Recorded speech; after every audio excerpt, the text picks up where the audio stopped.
Do you do conventions or anything still? Yeah. Uh, Christ, I got a convention in 3 weeks with Winnie City. Oh, okay, awesome. I There's no, go ahead. Sorry. Oh, you're fine. I haven't been to conventions since like I think my last one was like in 2018. I got burned out after doing 4 million a year. Um, Yeah. so I stopped, and then COVID hit. Then I really stopped, of course, like You had a everybody re- else. yeah, you had a Um, really good excuse at that point. so I'm only coming back this year. So I've kind of fallen out and forgotten what a convention is. Um, hmm what type of things are you doing at the conventions? What type of panels? What sort of stuff? Yeah, so we do at this one in particular, I guess it's just kind of blanket statement it though. I try to always get an anthology panel in because we can't we're so obsessed with this old series that got us any kind of prominence in the fandom. But no, it's we really enjoy showing it to people, and we use it if we ever decide to actually make anything new. We use those as a way to premiere stuff. Basically, we always try to keep it a little bit of a surprise, so no one really knows if the anthology panel they're going to will have anything new or any new fun announcements or anything like that. I always hit those up. I'm going to be doing we talked about nostalgia, right? A new type of panel I wanted to do. I just wanted an excuse to show old videos I liked from the early fandom. So I'm doing literally like a nostalgia hour where I just show videos from 2011 and 2012. And I just kind of talk maybe a little bit about them. But the point of these video panels is people like to watch the videos. They don't give a crap what I have to say about anything. So I'm just starting to kind of introduce them, maybe give a slight history about them, but it's just for watch more pony content from the olden days that I think is better than the current stuff because I'm an old man, basically. Um, and then I usually I'm friends with Argo Damon, SFM animator, and we do a couple of panels together, like bad fan fiction, where we read a bunch of really dumb, silly fan fiction uh, in late night panels and stuff like that, and on occasion do other things like he does. He has a card game he actually made called Super Fight that we play on a panel. So we kind of do a little bit of all stuff like that. And I don't know. It's just kind of like we settled into that groove of these are kind of the panels that we typically show at the con. And most cons, I mean, I'm primarily in Midwest, Winnie City or Cider Fest, but this year I'm also going to TrotCon too as well for the first time. So yeah, we'll see what happens with that. Okay, yeah, it sounds like a lot of people are going to TruckCon. It seems like a Mm-hmm. lot of people are going to conventions again. That's crazy. I never would have expected it. Right. Well, I think it's because that when you have something nearly get taken away from you with COVID, or you don't do something for a couple years because of it, and when it comes back, you really want to go back and you really want to participate again because you don't know if something else is going to come along that's going to stop you from having fun at those places cons again. So I think that's part of the reason. Maybe everyone just needed a break really from the fandom for a couple years to come back. But That's yeah. fair. And conventions have always been such a nexus, such a hub for people, especially in the fandom, to come together. And if you're going to a pony fandom, unlike a lot Mm-hmm. of other conventions, even some as creative and as vague as even furry can be sometimes, everybody that you're running into Mm-hmm. probably likes ponies. Um, Probably. Yeah. I'd say there's a decent chance most of the people at the My Little Pony conventions like My Little Pony. So, that's super awesome, and it's something that the fandom desperately needs. It's definitely a staple and something that I don't think the Mhm. community would do too well without. So, Yeah, no, like I'd say about 95% of the people are there for the show, or I'd say I wouldn't say for the show. I should rephrase that. In my experience, a lot of people go to them these days because they're friends, basically. It's less about the show because we always how many voice actor panels can you go to before it might get a little stale for you. Um, but yeah, I'd say for friends and just for just partying maybe a little bit. I don't know. It's up to whatever you want to get out of it. that's So, fair. I mean, for me, well, it's been forever. I used to, of course, the voice actor panels definitely were something that took the back seat after a few mhm. cons. But just in the last week, I think it was, I went through and watched, I think EFN, it might have been. It might have just been a regular creator that took like a compilation of like the best panels. Mhm. Like I think it's called Best of the Voice Actor Panels. Made this Oh, okay. compilation, like 6 or 7 videos of just fun little quirky stuff, and Mhm. I reminded me of just so many awesome things that had happened at those, and I find that content extremely great. Like I was never at the Princess Big Mac panel. That would have been wonderful. That would have been an experience. Mhm. Some of those, you stale, you don't want to go. You've heard it 1,000 times, and then you find out that Peter knew was an address on stage, and you're like, um, yeah. Yeah. So you go, of course, to make content. You go, of course, to do those panels and what have you, and I'm sure to meet friends as well. Is there any other things you like doing at conventions when you're there? Well, and occasionally, yeah, check out other people's panels. Some a lot of at this point though, a lot of it's very much like kind of the same formula. I will say that's like, if I can say a criticism, is that a lot of it's the same stuff, but on occasion you'll get something new. That Silver Quill, for example, did a whole panel about Applejack. So I'm like, okay, I'm actually going to go to that because I don't think he's ever done it. He did it at Cider Fest last year, and I'm like, okay, I'll actually go to that because I don't think I've ever seen him do a panel, and any panel that's centered around a character I enjoy more, I'm actually going to be interested in checking it out, and it was really well done. So, but besides that, touring around wherever the city of the con is, if you can, if there's anything to see outside of it, it's if you can find a good balance of like con time and then tourist time a little bit. Some cons are better for that than others, I know, but yeah, if it's like go out and see, if you're in a new place, go check it out and see what's around the local area, sort of thing. Yeah, that's a big part of it as well. Just having those staples that you go to. Like Mm-hmm. I've never been to. I lived in Wisconsin for a little bit, but I've never been to Cider Fest. And Mm-hmm. I'd say everybody I talk to about Cider Fest has to tell me about the cheese curds or about. Oh God, It's just like yeah. it's like I'm expecting to hear about it anytime I bring it up. You starved child, how have you not had the cheese curds yet? Exactly. I'm like, listen. I don't need this in my. And then it's like, nope, shove it in your face. So you got like, listen, stop. Okay.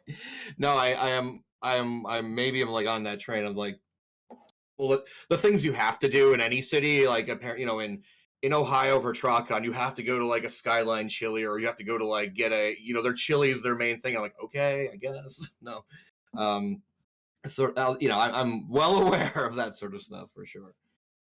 And I mean, it's cool. It's fun. Like I had never. Oh yeah, that's fine. I'm from also Midwest. I'm Kansas City, so Mm-hmm.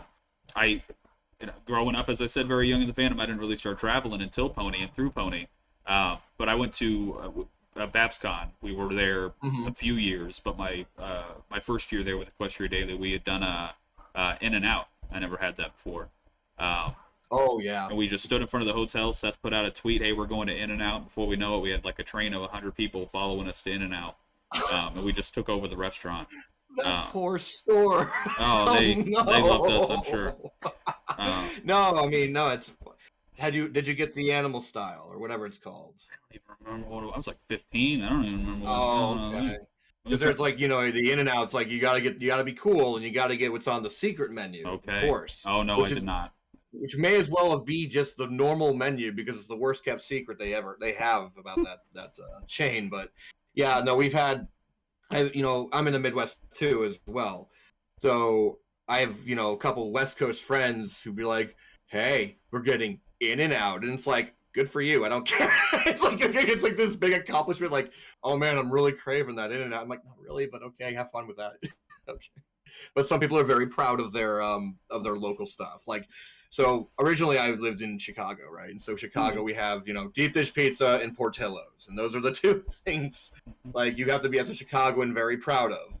And I mean Portillo's, they're both great, but I'm also not like, ooh, look, Portillo, it's a hot dog. And everyone's like, yeah, wow, we're very proud of you, So no, I think it's funny. Just people are like they're very proud of their culture, and I think that's cool. I mean, yeah, that's cool. Obviously, I just like to like.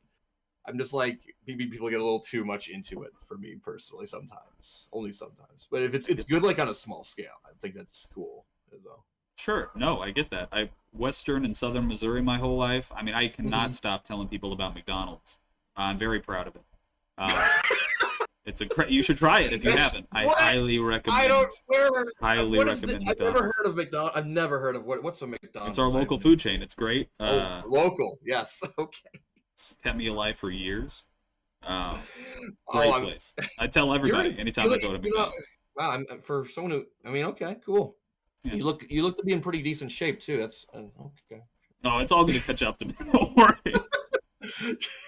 I'm just going to hit that point. It's just all downhill. That's probably already happened, and I just haven't recognized it. No, I don't know, man. Once you hit 30, just watch out. That's all I'm saying. I mean, once again, be careful. I'm wearing a sweatshirt here. You can't see it, but I got tits that'll make your girlfriend jealous. Okay. No, it's real good. It's weird. The only thing I remember about In-N-Out, I got to bring this up, is we had somebody on staff that was working at the time that was from Australia, and they, in the middle of us eating this fantastic, greasy, just awesome food, she pulls out a thing of Vegemite. She's like, "Hey, you want to try Vegemite? It's this awesome thing." And I'm like, recording stop there. I grab some French fries, I dip them into the Vegemite, I take a bite, and I didn't speak to her the entire rest of the con. I'm like, I knew immediately that's a trap. Don't do it. Anybody who's tried it, she's like, "Oh, we love it." I'm like, "You guys are insane." It all makes so much more sense now. It all makes so much more sense. Right. Yeah, don't try Vegemite. Anybody who ever thinks about doing it, don't do it. I have a similar story with, I don't know if you're a drinker at all, I don't know, but in Chicago, there is a liqueur called Malort. Have you ever heard of Malort? No, I don't think so. Okay. So Malort it's mainly a Chicago thing, though you can find it in Wisconsin or various places around the Midwest. But the thing about Malort is you're always supposed to, if you founded a person who's never had Malort before, you're supposed to you have to buy them the shot. It's a shot you take.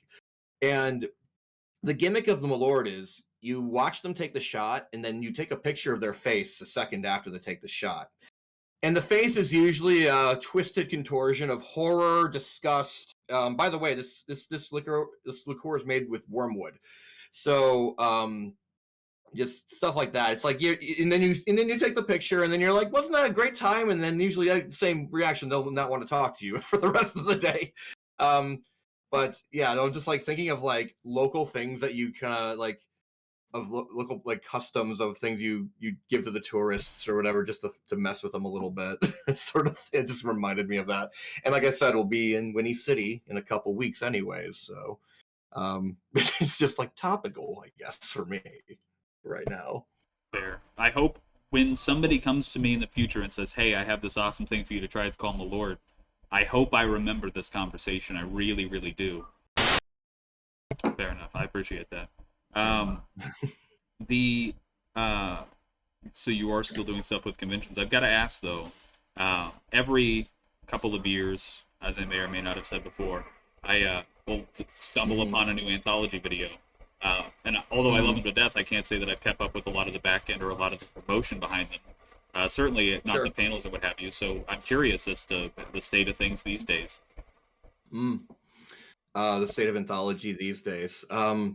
So I try to keep that more on the down low, and because generally we like to be a little secretive about what we're doing. The analogy I keep making is we're like the dad that keeps going back to the convenience store for cigarettes, and then we don't come back for a year or two or however long, and then we just randomly show up again, like, oh, here you go, here's more, sort of thing. Kind of almost when people forget about us. So the last one we did was Anthology 7.05, which is, we called it like a DLC update to Anthology 7. A lot of people, so the joke has now become kind of that people are demanding Anthology 8. And I have now stated on the record multiple times, and I'll do it for this podcast right here, there will never be an Anthology 8, ever. Never, ever. But there can be Ponies the Anthology 7.05 DLC update, and that's who's to say what other potential updates may be in the future. You know what I mean? You know, there's an infinite amount of numbers between the numbers 7 and 8, technically, if you really want to go into it. So that, like I said, we're just like, I want to give the people what they want, but if they're gonna be annoying about Anthology 8, well, I'm just not gonna give it to them. I'm just gonna be kind of a dick about it. I'm gonna go and I'm just gonna go a different route about it. It's like, okay, you'll get your content, just not the form you wanted it, but you'll get it. So how it currently is I'm not going to say anything specific, but I would say if you're going to be at Winnie City, about, again, this is June 3rd to the 5th, if I'm remembering right, you might want to just attend the anthology panel that I'm hoping is there, because I don't think at the point, I'm not sure if the schedules have been approved yet or not, but I'm guessing we'll have a panel there. So you might want to go if you're interested and happen to be there, or you might want to maybe be checking on our social media that weekend. Just something might be there. I don't know. We'll see. Yeah. That's all I want to say for now on that subject. Okay. Well, the kids watching at home, what social media are you talking about? I don't even know what that is. We are on the most happiest social media platform on earth, Twitter. We are under let me look it up really quick so I make sure I get the name of our own account right. For the Anthology Twitter, it is at MLP Anthology, all one word. So there you go. And for those of you I will give you a link. We can put it in the description down below or some fun stuff maybe. I don't know. So. Okay. Yeah. So now that I described it, and you're telling me this, and I was saying how like every couple of years it like pops up, and I'm just like, oh, look, a new anthology. That's very much the design of things. That's very much the intention of them. So now I don't feel so bad, because I feel like I was like, every time I'm like, where is this? And then it just shows up. That's what you're going for. Right. Awesome. So no, the part, and I'll give you a reason, kind of why that's the case. After, anthology typically for the majority of the main, shows run is like, it's an hour long plus video with 30 plus people involved. And I've been a coordinator on 3 of those large videos. And the problem, I don't know if it's a problem. It's just that after you complete one of those videos, burnout is a real thing. It is completely like, you've been working on this thing for like around 9 months to a year. And you need a break after that. I mean, most people would typically need a break after that kind of a thing. So I felt it better. And I mean, I guess I'm the crazy one because I've directed like 3 of them now. And other people, like Anthology 6 was coordinated by Crown Prince, for example. And after that one time, she said, I'm never doing this again. This is not, once was enough. I'm like, yep, I get it. But just the amount of, it's the stress and the pressure to perform, because we have this high expectation that we feel like we have to meet. Anthology 7 was really like one of the craziest ones, because that was at the last BronyCon, 2019 BronyCon, and we were put in the main hall, which we had to fight for that a little bit, and they gave it to us, and it turned out to be, I think, the right decision, because that was the only panel that weekend, besides, I want to say, like the closing ceremonies, which, is the closing ceremonies of the last BronyCon is a huge deal. We were the only other panel, to my knowledge, that was at capacity in like a 3,000 seat hall, or I don't remember the official capacity. But it was a couple thousand people for sure. And that kind of pressure of like, you need to like make something that the crowd's gonna really like. It's like it's one of the most nerve-wracking things when you're watching, you're looking at the line outside this auditorium, you're like, it just keeps going. Oh God. I hope they don't think it sucks, basically. Like, it's a lot of pressure. So when you finally get when you're finally like having them watch it, and then they're laughing and they're not booing, I'm like, okay, thank God. That's the first thing. The biggest relief is at that point. And then, but afterwards, yeah, we don't want to like usually talk about anthology. Like the time frame between Anthology 7 and 7.05 was what, 2 years, I think. Part of that was pandemic. It was the pandemic, kind of just everything that was going on with that.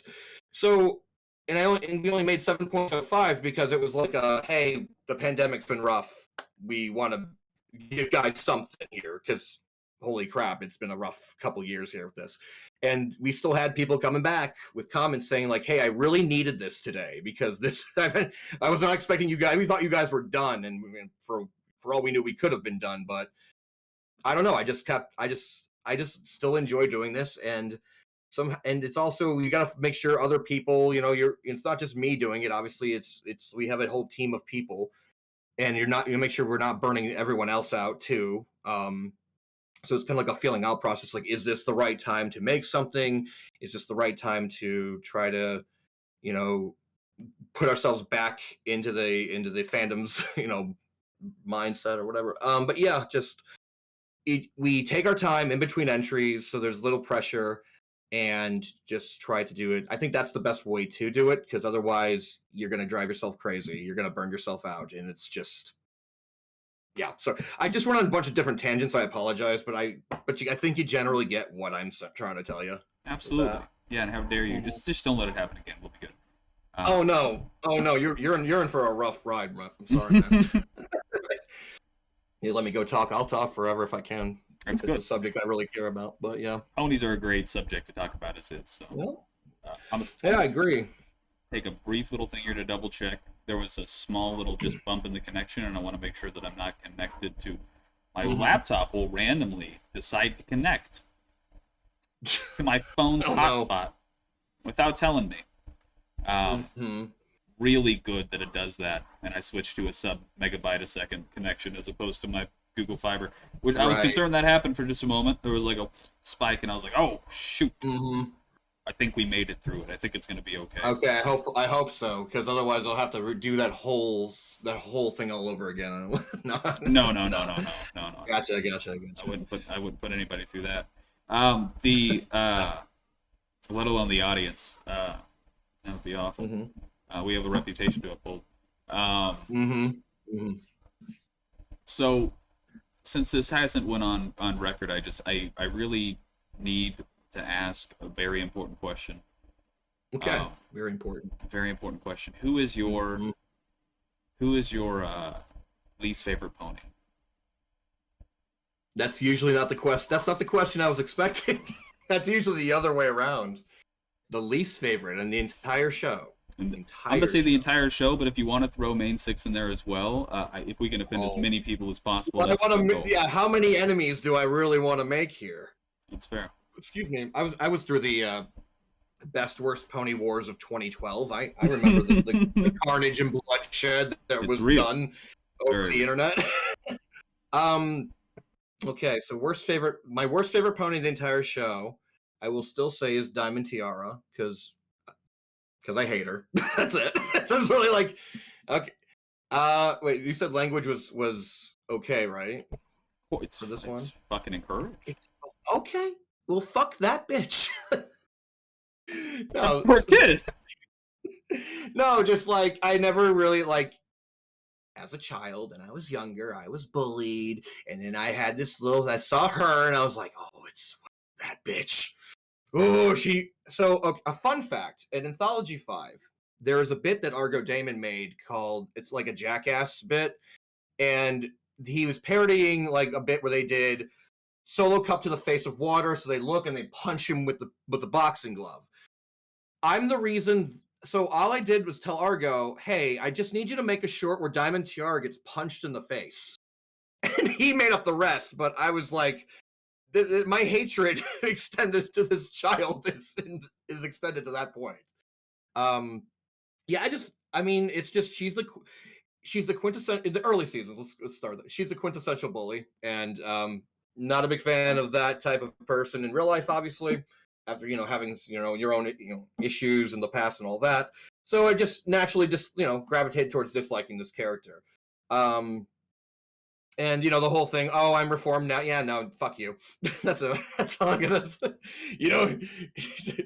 It doesn't erase the wrongs of the past. No, it's whatever. It's a petty grudge that I can have, but I don't really talk or think about it that much, because it's whatever. Who cares?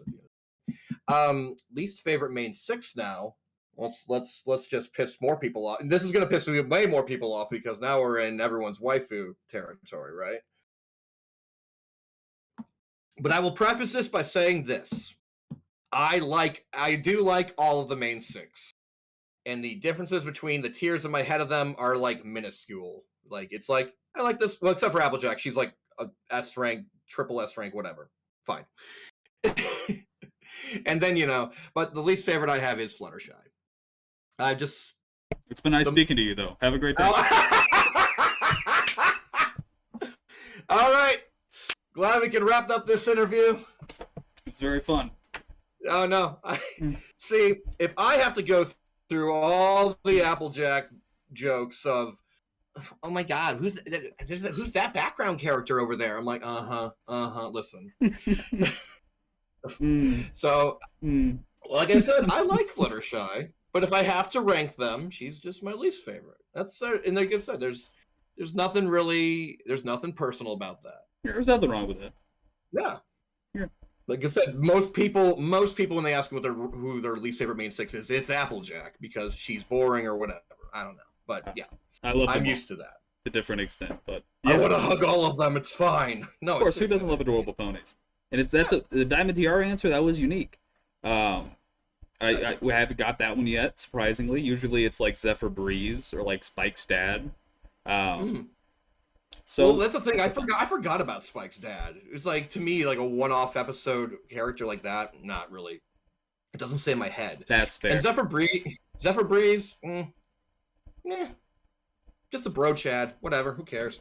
But in the same sense, if I say that, it's like it means he's not that interesting to me. Is really what I mean by that. Like, I have an interest in Diamond Tiara as a character because I'm like, she fits this kind of bullying like archetype of a character, and in a sense that's needed in the show. I feel it's a good thing for the show to have that.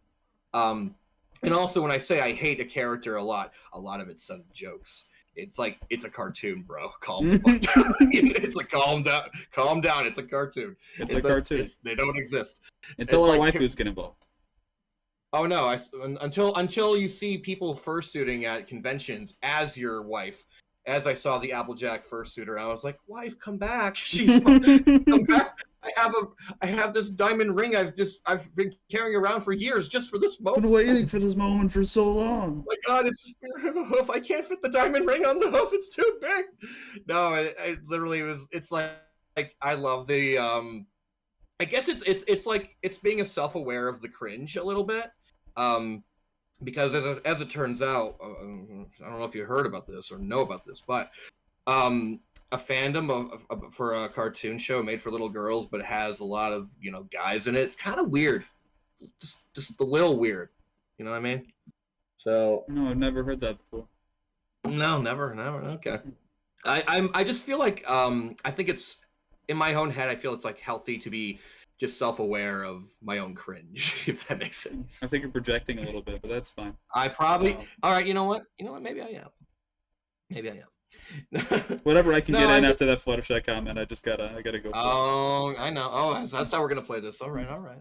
I see you. Okay. Completely off the topic of what I just said. I really want to know though, since going off of your whole platform encouraging child abuse. How do you feel about Cozy? And they sent her to hell. They turned her to stone. What's your opinion on that? They put that child through the ringer. Oh my lord! It was like, wait, child abuse? Wait, what? Where are we go? Oh, now I see where we're going with this. So yeah, man, Cozy just no one likes her apparently. They were just like, turn her to stone. They didn't even try to reform her. They didn't even try. Like, okay. And either the character, they must just hate her that much, dude. Like, she is just the devil in a 8-year-old child. So let's just not deal with this. Let's just nip this one right in the bud. Let's get rid of that. Or the writers just needed a good way to end the show with the villains like that, and they were just like, we don't have time to reform them. This show's ending anyways. Let's just turn them to stone. That's it. Which is probably more likely. But yeah, no, Cozy is an excellent character though. I guess the most. I don't know what movie. There's maybe movies horror movies of the most evil children ever or whatever. I don't have any specific examples, but I'm just in my head I feel like there are of just that in itself is a scary concept for because the most innocent, something that's supposed to be innocent and then turns out to be pure evil, just as a concept is a good idea. Yeah, for horror and stuff. So. You're right, it's very compelling. I think that's what really they're going for. And she also reminds me from that girl from the movie Cats Can't Dance or Don't Dance or whatever it's called. Cats Don't Dance. Pigtails. No, Yeah. she had the curls and everything, So- just like Cozy. Right. Yeah, exactly. And it was also a case of, I guess, an evil child. We're having a disconnect again. Okay. Sorry to cut you off. Your camera is literally frozen for me. Oh no. It's a very You hear flattering it now? picture. God, I wish I could screen. Oh, I'm probably drinking my water or something. Or I just left my eyes. I don't know. now it's back again. The audio and everything. I'm not quite sure. Maybe I have somebody upstairs like torrenting like every episode of Game of Thrones or something. That could be the case. Again. It's always my we're default assumption is somebody's torrenting every episode of Game of Thrones, an upscaled 4K or something like that. Mm-hmm. Every episode, every season except the last one, I'm guessing though. There was a last season of Game of Thrones. They never finished that. Yeah, no, we don't. Apparently, we don't want. People don't want to talk about that one. Pisses me off so much. But yeah, Cats Don't Dance, awesome movie. Some people don't know it, but Lauren actually worked on that as well. I actually didn't know that. Yeah. Yeah, she was. I think she was. I'm probably going to get hurt if I'm wrong on this. But I think she was one of the character animators for the White Cat Sawyer, the one that was paired with Danny, the main character. Love that movie. It's a really underrated, film. Yeah. But yeah, Darla Dimple, I think was the kiddo's name, and like that's just Cozy Glow to a T. Like it, like I'm almost positive that's where they got the idea for Cozy Glow. Yeah. In the leaked explicit, do you ever see the leaked explicit fun little pony stuff we got a few years back? Of like the voice actors in the room saying crazy shit. Yeah, I remember the one line specifically from Tabitha. But yeah, I know what you're talking about. There was a bit in there where the voice actress for Cozy Glow, and God forgive me, I can't remember her name. She had said said something that was just like a quote from Cats Don't Dance. She's like, it's very Darla Dimple-like. So I'm positive that they were aware of the character at the very least. Oh, sure. Very underrated character. Cozy Glow, Oh, yeah. I mean. Did not deserve to go to actual hell as a child with demons, and then be turned to stone, and then that be it. But that's the thing. Like she was so evil or annoying. She made Tyrek want to not be like they were roommates, right? In their cage. Technically, he hated her. She's more evil than they are. So it's like, maybe it was the right call to send her to hell. That's all I'm just gonna put that out there. I guess. Growing up with my generation, I guess we have this impression that society views like kids as having like ultimate potential, which they should, I think. Sure. With that being said, like the idea that a child isn't capable of redemption, like when a show's like core concept is to reform and correct bad behavior, is kind of a slap in the face. Poor kid is all I can say. I mean, they reformed Diamond Tiara after all that time, and she turned into a good person, good pony person. Yeah, no, I get what you're saying, and my if anything, just what I figure is the show's ending just ended that way, and just call it good. That's probably that's in my head what makes the most sense. So okay, that's all right. I don't think it was addressed or stated explicitly, so I mean, just because we really have to ask that important question round two. Who is your favorite background pony, and why is it Applejack again? Would you go over that? Oh, yeah. You are still salty about that Fluttershy answer. I see. Never got that before. So I have to make up for lost time. So original favorite character was Rainbow Dash because cool pony doing cool things. Fine, fair enough. Yeah.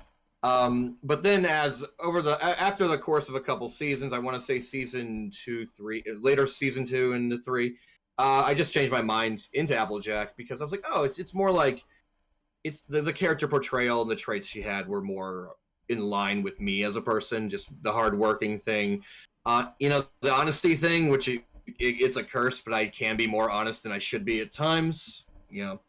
That is a thing for me personally. I'm like, okay, I identify with this. Being stubborn, yeah, that's me.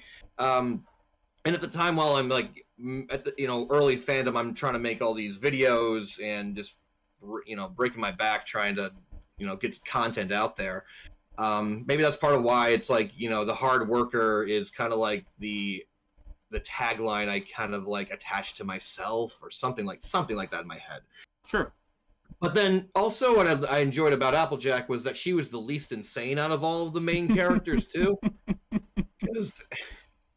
Because as you know, they all have their own little mental break. I mean, even Applejack I think has a mental break at some point or another, but it's much less common for her.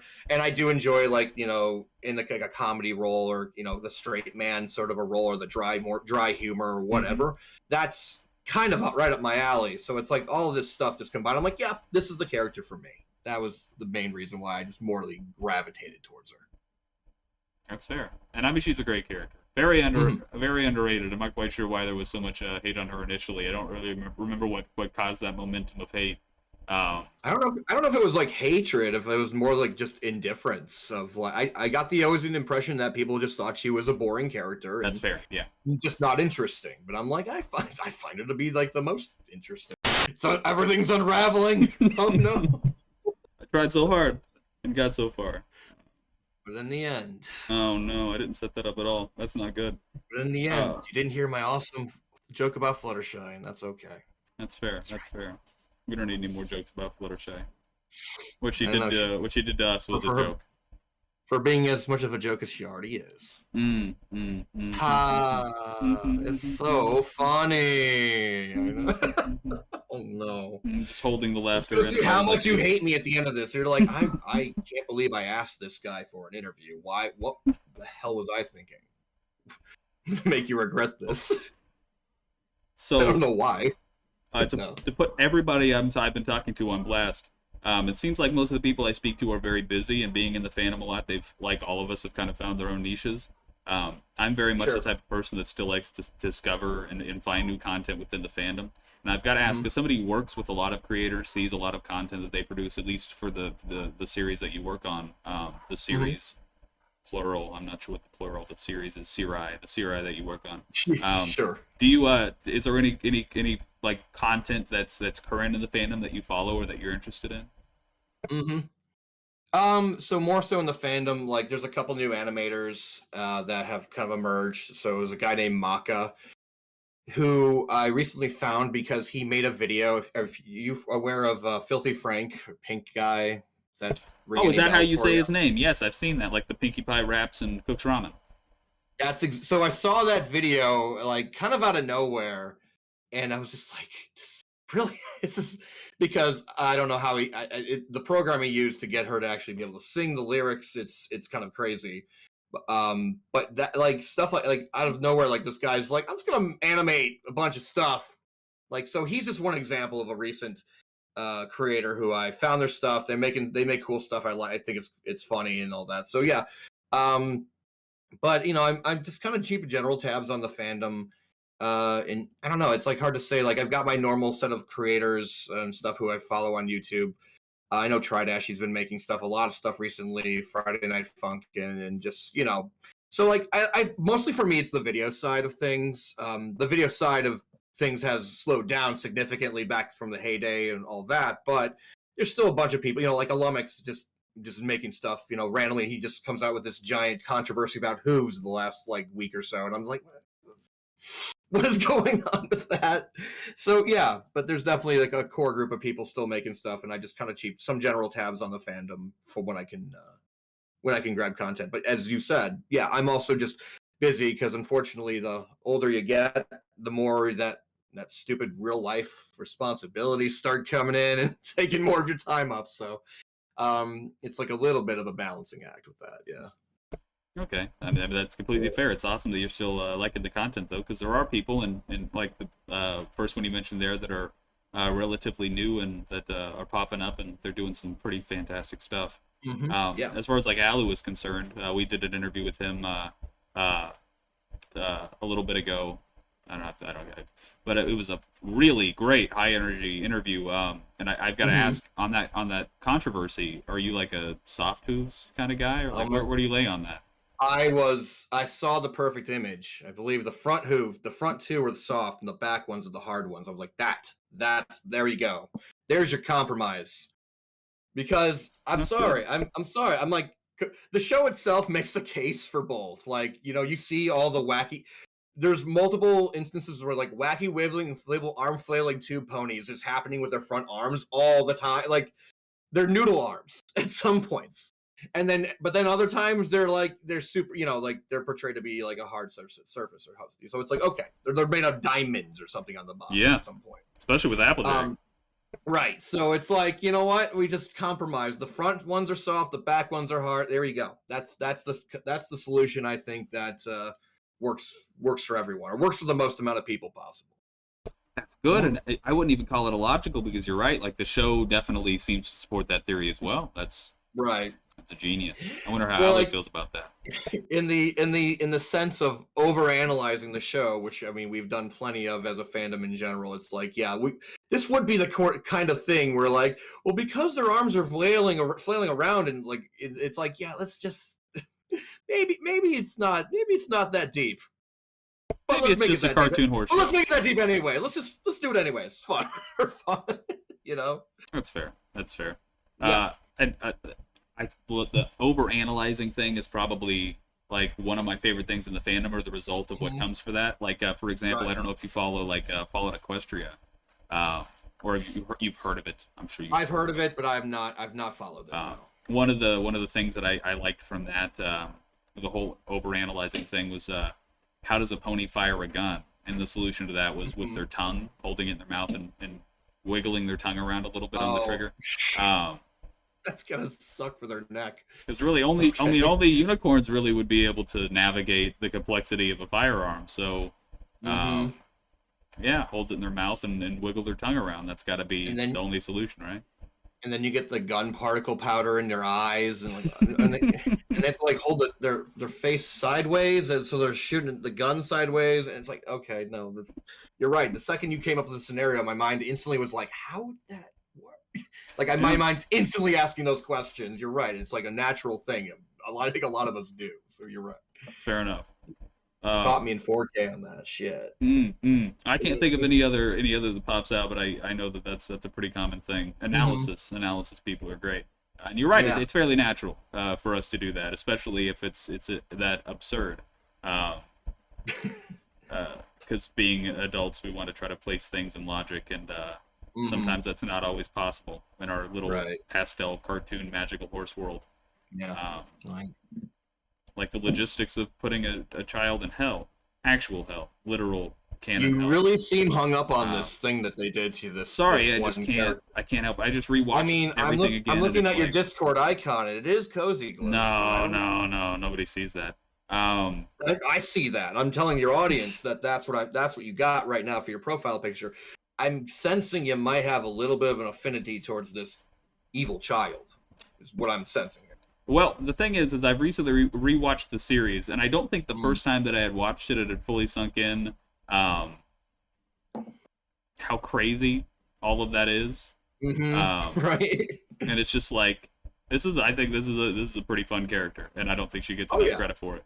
And that's the case with quite a few characters. Yeah. But yeah. Rewatching the series has been wonderful because I hadn't realized how long it had been. Like rewatching like Bridal Gossip, for example, it's like, wow, these ponies are really, really, really, really racist. Yeah, I know. Like really, really blatantly, horribly, terrifyingly racist. Right. But how do you convey that to children in the same time, and like make it like the teachable moment, and through that whole episode, and and I kind of like immediately because that was actually an episode back in really like 2011. We're trying to like, there are people who are like not sure why other people are really into the show, or like why are adults watching this show, and the answer is always like, well, you should watch some of the episodes and see if it's for you.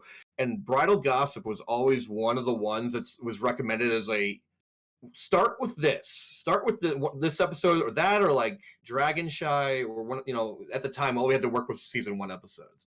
So, but yeah, that one was that one always came up for that sort of thing. So I can see like it's like, hey, you're right. They did basically like they're super racist, and they don't. But at the same time, it's just because they don't know any better at the time. I think is like they never met a zebra until that point. So it's like basically That's fair. And then by the end of season 9, we have like the whole theme is like it's super inclusive. So Yeah. that's wonderful. And then Gen 5 comes around, and we realize that without Twilight, they all just got really racist again, and just everybody left. Yeah. Apparently, I mean, either that or there was this mass pony race war, and it just wasn't good for anybody. They're set thousands of years apart. Am I wrong? Is that correct? I don't know. They call it ancient history. So yeah. who's to say for sure? It could have been like 4 years. I'm honestly not sure. A lot of questions to be answered. I mean, they placed it in the same universe, so they got to do something, and I know they have a plan to do something. Yeah, thousands of years in the future, Sunny still has figurines from the last princess generation, or who knows. So I don't know. The Brony fandom is still alive, even thousands of years later. That's great. Yeah. That's exactly. Great. Have you seen much of Gen 5 at all?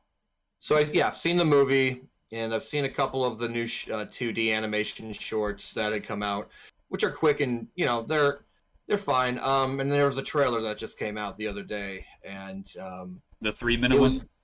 I think so. It's very apparent, I think, like the difference in quality of the new studio that's going to be working on it, because it made me really appreciate the quality of the movie even more. Seeing this 3-minute trailer, I'm like, oh my! It's like the animation is so much smoother in the movie, and it just looks great. Like Boulder Media killed the quality of that.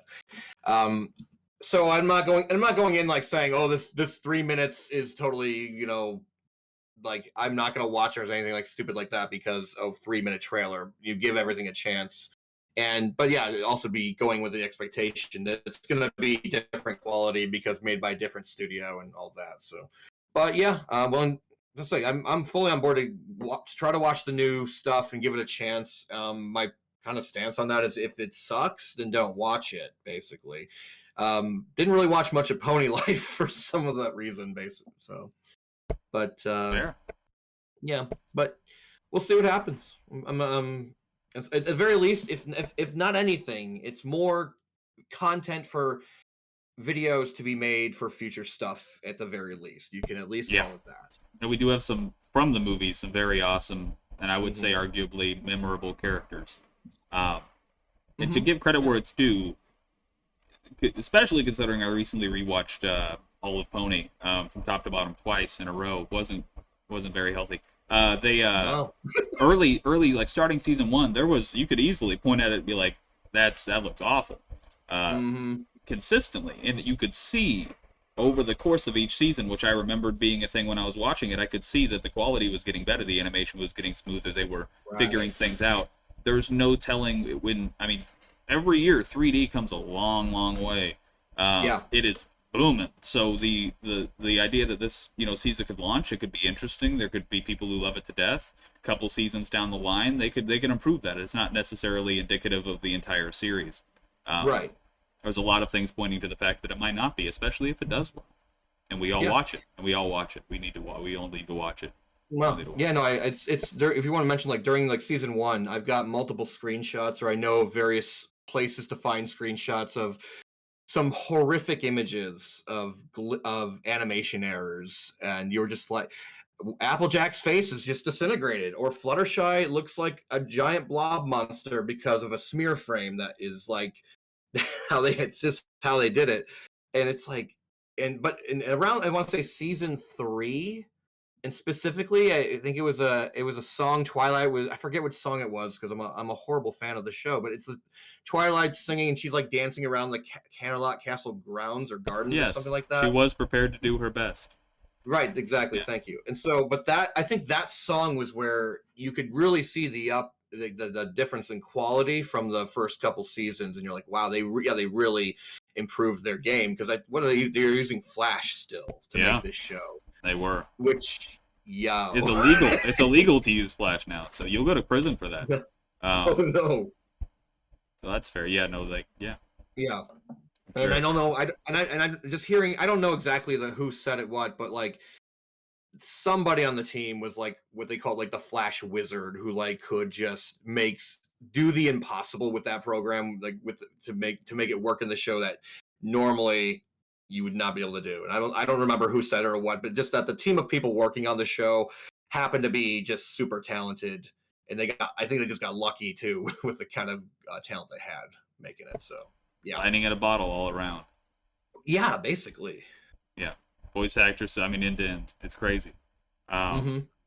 Do you have a favorite of the main five? I think I don't know what happened to the sixth. We don't talk about the sixth. The main five. So for the movie, it was Pip. What? Yeah, and that's maybe a little surprising answer. I don't know, because she looks so easy to bully. It's like, oh, she's short. We just had this conversation about Diamond Tiara and how you don't like her because she's a bully, and you transition into this. It turns out it was me all along. No, you ever heard that trope of you bully people that you actually like? It's like a childish thing, right? Yeah. That's like the joke is about that. No, I just thought I was like, oh, I liked her reactions, and I liked, she's supposed to be like, in a way, she's like if that kind of personality is actually a personality I normally don't gravitate towards, like kind of a little bit like the narcissistic. Like look at me, like literally look at me, because it's, I'm social media star sort of a personality. But I don't know, they did it in a way with her that I liked a lot. But I think I'm transitioning over to Zip more as my favorite character now, because so far, at least in the 2D, Zip is like being portrayed as this, like the common sense one for me. So it's like I'm trying to find that common ground of personality traits, and I think so far Zip has been that sort of a character. Sure. So I'm liking Zip and how they're doing her personality right now. Sure, trying to find a new Applejack. That's fine. Yeah, you know what? She's got wings now and toothpaste hair, but I can handle that. It's fine. I can deal. Your toothpaste hair memes are great.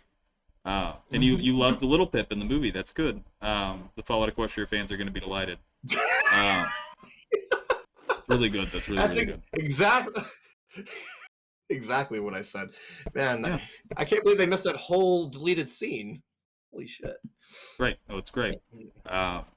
Pip's fun. I don't know why you didn't go for the obvious answer, Izzy. She carried that movie. I know. I agree. And like you said, Izzy is the obvious answer. Basically, new Pinkie Pie at some point. And I'm not going to deny that. Yeah, that I think you're right. Izzy was like kind of almost like a focus of, or it was like the glue that kept that movie together and really helped the quality increase. I'm not. That's not me saying like, oh, I dislike Izzy or anything. But maybe it's just because I gravitate towards, when I see is like something that's popular, I don't immediately gravitate towards it every time. Or I'm trying to find, I'm like, okay, well, all the attention's on this character, but what are the good qualities of these other characters that I can find? And then maybe doing that own like analysis in my head, I'm finding, actually, I like the character a little more than I thought I would, or if I'm really thinking about it a little more than that. So yeah, but you're right, like. But you are right. Izzy is easily, I think, like the almost like she could be seen as like almost. She's not the main character, but she's portrayed with enough of the spotlight and energy of a main character. Like it could be her instead of Sunny. But I don't know. You need Sunny though. That's a good story. Oh yeah, I love the angle they did with that. Yeah. And I don't know if you agree, but I had noticed early on that people were immediately trying to make draws and connections to the main six, and I wasn't having any of that. I'm like, this is its own thing, whatever. I really wasn't following it. And then the most recent trailer came out, and Hitch was like, what, I can understand animals? And I'm like, you're making it really hard for me to acknowledge that these characters are not like in some way either descendants or like ripoffs of the main six, but they really seem to be heading in that direction aggressively. Like, they're doing it, I think, on purpose in a couple ways. The whole animal, like he's Fluttershy and like Applejack combined, basically. If there's have to be 5 of them, and then there's the other comparisons you can easily make. Pip, Rarity, Zip, Rainbow, exactly. Like, I want to say, like, I think I don't want to say if it's like a storyline reason, but I think there's a reason. Maybe it's marketing more so. These are character tropes that we know work. And we are going to put familiar character tropes into the new group of characters. And maybe that's part of what it is. Or maybe there is an actual storyline reason and somehow there is this like a descendant thing going on. I don't know. We can have fun with that thought process too. But my mind immediately when it comes to Hasbro is evil giant corporation. You're going to do evil giant corporation things. essentially. Gotta cut that part out. Unfortunately, we're gonna get shot for that. When they started making those connections, though, and we love Hasbro. You're my favorite. I love you, Hasbro. Please make us more stuff. Please don't cut all that stuff you're gonna send us. We really need that. They really need their funding. We really need it.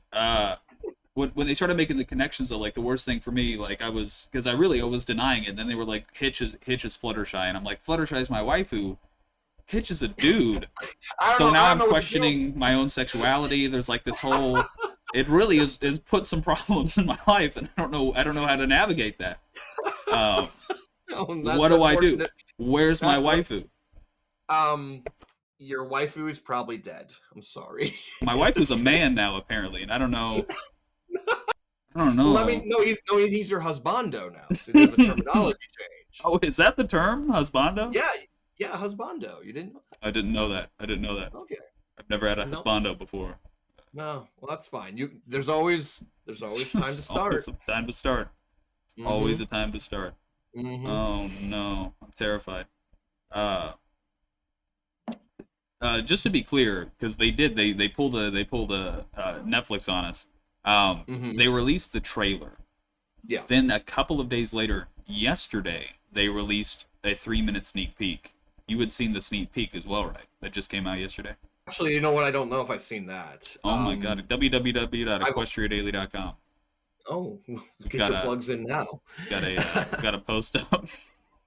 No, I've only seen one thing recently. So if they just released something yesterday, and I was busy yesterday, I was out with friends and such. So I missed this, but I will look into this after we're done talking. Sure. It's a 3-minute sneak peek. It appears to be, just the way it looks, the first 3 minutes of the special. Okay. Just straight up, like the whole thing, up to 3 minutes. Doesn't appear to be cut or anything. Like, interesting, very interesting stuff. I think that's right. Yeah, no, it was a lot of stuff was revealed, and you'll see the Fluttershy thing I was talking about there, aggressively promoted. But yeah, a lot of exciting things. You'll probably have some more opinions on the animation as well once you watch it. People are digging that. People are really excited. I did have I already had one opinion about not the first 3 minutes from the trailer. Was it looked like I made the comparison that looked like Chuck E. Cheese animatronics in a couple of their motions. Like I really needed to go back and watch. I went to compare it. I'm like, okay, I watched this trailer, then I went back and watched Sunny's "It's Gonna Be My Day." And it's like the difference is night and day for me on the animation side. And it's like it's like I can see and if I see the animation and I can almost hear the mechanical as the heads are turning or moving around or whatever, or when it feels like that, okay. Again, I'm not gonna totally ding the whole thing because of that alone. If it's got good story or whatever, then it's fine. But it's like when you have an expectation or when you're given such a good quality product and you want to keep, I'd like to keep that going if I can, but I mean that's being selfish. I don't know, but kind of just answered your own question there, and I think the question for the fandom as well. You made a connection that I hadn't realized. They're marketing to kids. They feel like animatronics. Five Nights at Freddy's a really big thing. This is intentional. Yeah. This is intentional. I'm older school. I remember just Chuck E. Cheese as a kid, but apparently they're still around, just not with the terrifying animatronics, as far as I know. But yeah, Five Nights at Freddy's, it could be a thing for all we know. Maybe that's just on a psychological, subconscious level. That's what they're doing. That's exactly what the bad animation. I mean, the Five Nights at Freddy's animation. Right. As we know, Hasbro is a great corporation. Great, fantastic corporation. As most multi-billion-dollar corporations are. Oh, very, Lord. very good companies. Or else they wouldn't make all that money. I know. Enough money that they would be able to definitely put EQD out of business very easily. Oh no. Those lawyers are vicious, I hear. Once again, though, they don't know about this whole YouTube thing. It might take a minute before they figure it out. Okay. We'll be long gone by then. I can't wait to get my letter in the mail. Oh, they have us on speed dial. Good. Really quick too. Shockingly quick. Uh, yeah. So you had mentioned earlier about you know his name. I don't. I've only read it. Makako, Mayokio, Macaria, I Macaria. believe. Oh, I was way off. I mean, I might be off. I'm bad with names, like notoriously bad with names. So Well, sure. Who's I'm watching leading this? us down a bad road. Hold on, Hmm. I'll answer your question in a second because I also now want to make sure I'm being accurate That's because fair. If he's watching I this, want. we apologize. This is a And his name, skit. This is a joke we're doing oh, right now. We know that your that's fine. name. We're His just. name's his name's Maka on Discord, so I'm just gonna call him Maka. But it's Oh, pretty. okay. I'm 95% is Macario. Anyways, Okay. what's the question about? So, oh, sorry, I'm practicing beatboxing. Yeah, It's a new gig I'm doing. It's the only way I can make money these days. I'm sorry. The 15 AI thing has been blowing up in the pony Mhm. community. It's a lot of fun to fiddle around with, uh, and the second you had mentioned it, I was thinking in my head, um, how fun it must be to use something like that in like an anthology Mhm. skit. Uh, Ah, I just wanted to say that because I know you're yeah. not going to say anything because you're so secretive about I'm. things. I Uh, don't. I. You know. I will say this. I will tell you what. I will say something. How about that? Um, I'm actually not as big of a fan of using the AI voices to make new content with it. I'm not saying that people who do it are doing it. There's nothing wrong with it. There ain't nothing wrong with it. No, it's like it's just for my own thing. I like to take, I guess, like established audio and make something out of that, more so than creating like some new thing out of it. But I don't know it. Maybe because it might just because I've done it that way forever and you're leaving me. I'm just kidding. I think maybe it's just I've done it way forever. Um, but I don't know. I personally am not big. I'm not like if I'm planning a video, I don't unless I'm sure I'll say this and immediately I'll think of an idea that requires me to use 15 AI or TalkNet or something like that. But yeah, no, it's just my personal way of making videos and making content. I just I don't really consider 15 AI immediately. It's not the first thing I go to, but the possibilities it opens up for content creation is huge. It's kind of, especially as the more developed it gets and the less robotic those voices start sounding, and it's like if you clean up the audio enough, you can make it almost sound like that's what they said. I still think there's like a thing in everyone's brain where you can tell it's not the real thing. Like there's still a cadence to how they talk that you can tell that, but it's getting better, and that's a little scary. I don't know, but if we can make, like I said, Pinkie Pie rapping about ramen and making it sound that good, it's going to be interesting for future content creation, though. Yeah. that's fair. That's fair. Yeah, I was curious. I I left a moment ago to try to turn off my fan because I thought it might Mm. have been creating background noise, and I just realized now that I turned my mic on that I actually turned it up. So I'm gonna No, just gonna do this. just slide on over there. All right. Yeah, no, I mentioned I was like in the middle of the answer. I was like, oh, you're leaving me. No, no, no. That's Bye. we'll fix that in post. Fix that in post. I'll just have a cutout of me just placed over on the screen, just sitting there. Mm-hmm. Genius. Yeah, that's how we do things these days. That's what I heard. That's what all the kids do is they fix it in post. Um, Oh, yeah, that's true. I'm just gonna deep fake my face. I'll 15 AI my response. It'll be Yep. great. It'll be good. Awesome. You're gonna sound like something like Fluttershy very weirdly out of nowhere. Yeah, nobody will be able to notice the difference. Fluttershy, thank you for the interview. I appreciate it. Anytime. No, Um, just as a side tangent here, this doesn't sure. even need to be included. Are those the statues I've been seeing around in the background there? You have like the Luna, Yeah, the rainbow or the the rarity, and yeah, the Japanese. These are the high quality stuff for God, they're sure. gorgeous. So Yeah, I've seen them online. yeah, Those things look fantastic. yeah, They're coming out and with a new one soon, I think. Celestia at some point. Yeah. Celestia has been delayed for like half a year because Hmm. in general for anime figures a lot of their materials are delayed because of supply chain issues that's happening right now. So I mean I'm constantly getting emails, your order is delayed, your order is delayed. I'm like, oh, okay. So it's just one of the things. Celestia's been unfortunately delayed. She was supposed to come out in February. Now I don't think she's coming out till like November. It's just, Dang. yeah.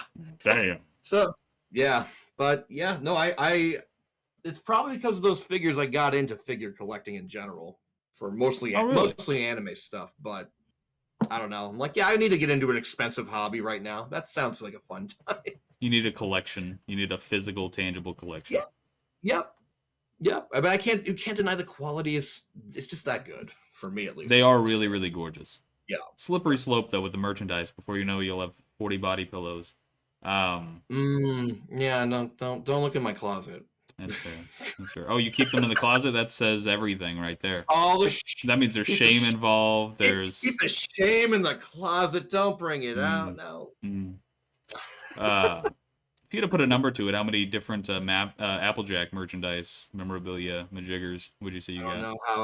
I don't know how I could even count that because I'm looking around this room and outside of your camera view, there's other things that you can't even like see. Basically, I'm gonna pull this off the wall. Like, oh yeah, there's like a paper thing I just pulled up. It's like, oh, that's cool. But I don't know if I want to put a number. I'll put it at least 100. Probably. Damn. Probably somewhere between. If you're talking about every little thing and like it's like from like a button to a plushie, I would say at least.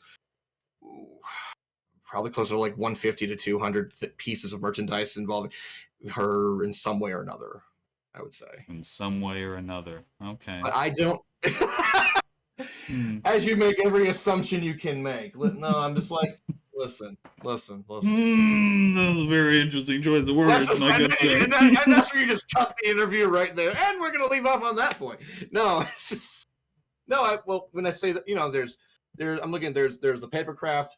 I got buttons, enamel pins, plushies up in the corner, that whole windowsill with plushies of her and stuff, statues, artwork, and there's stuff around the house outside this room, whatever, the wall scrolls and stuff. So, yeah, various mediums of artwork of this horse. Good. Everybody should consume the horse.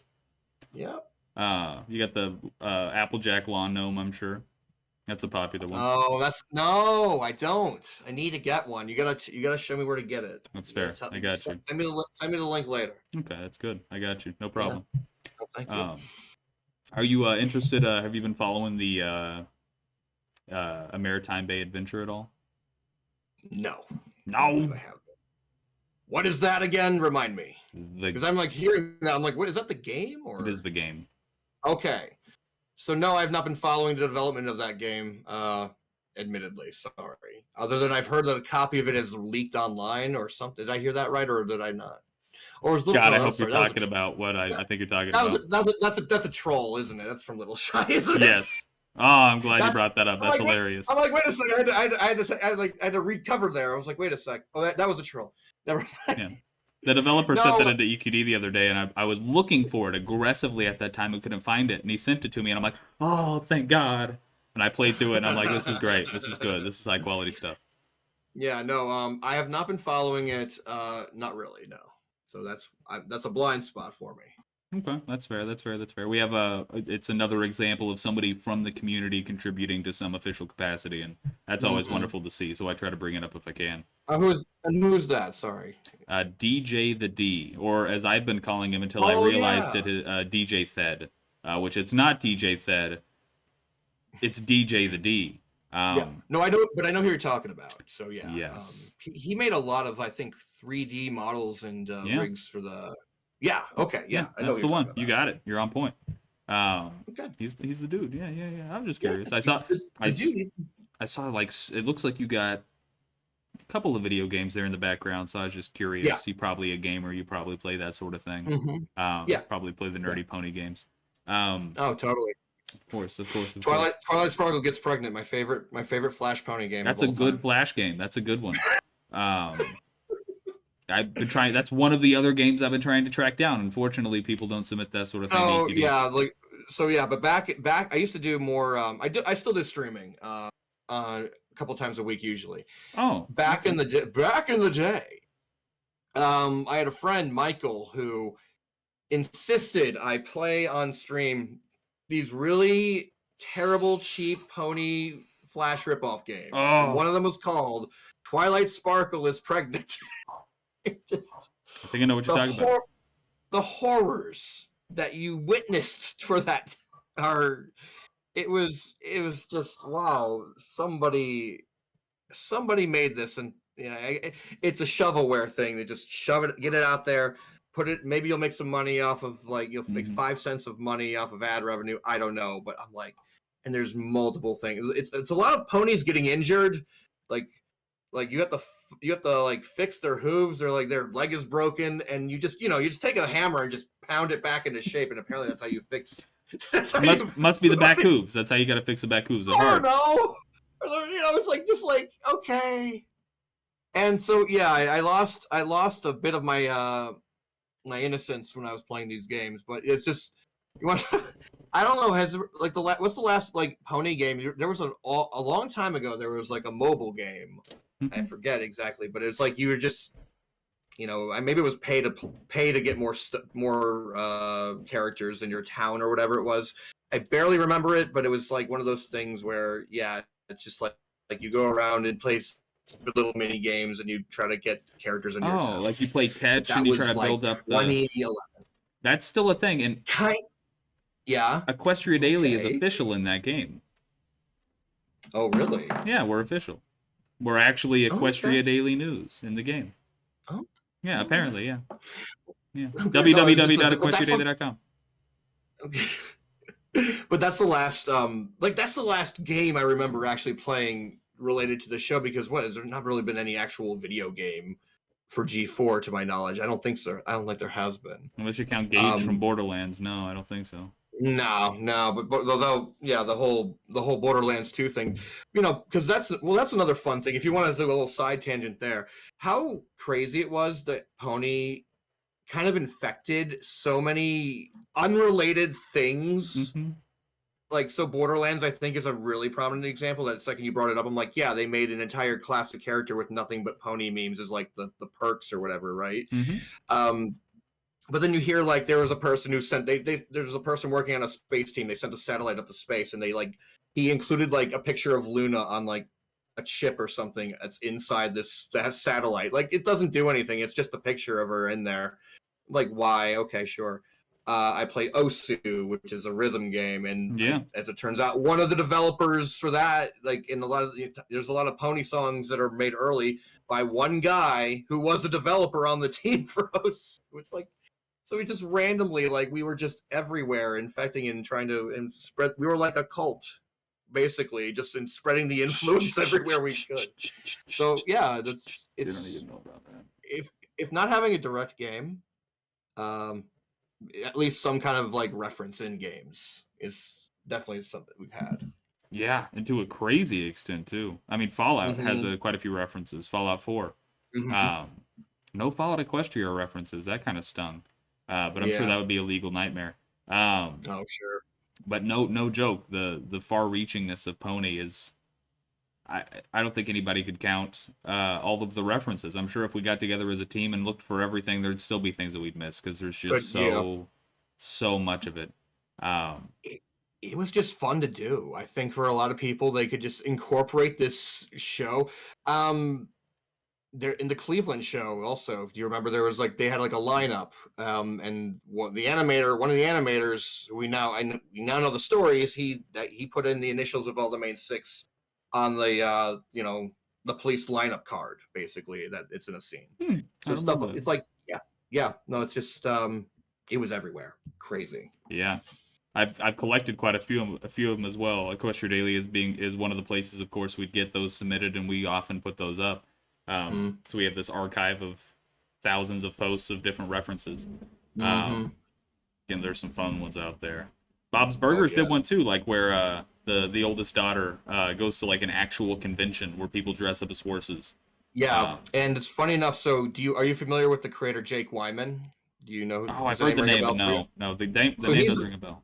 He's a video creator. He's also involved in anthology stuff in the past as well. Okay. And he has a friend. I believe the story is he has a friend who is working on the show, and he just has a representation of real life Jake Wyman in the show. Not related to Pony. I don't know if it's related to Pony.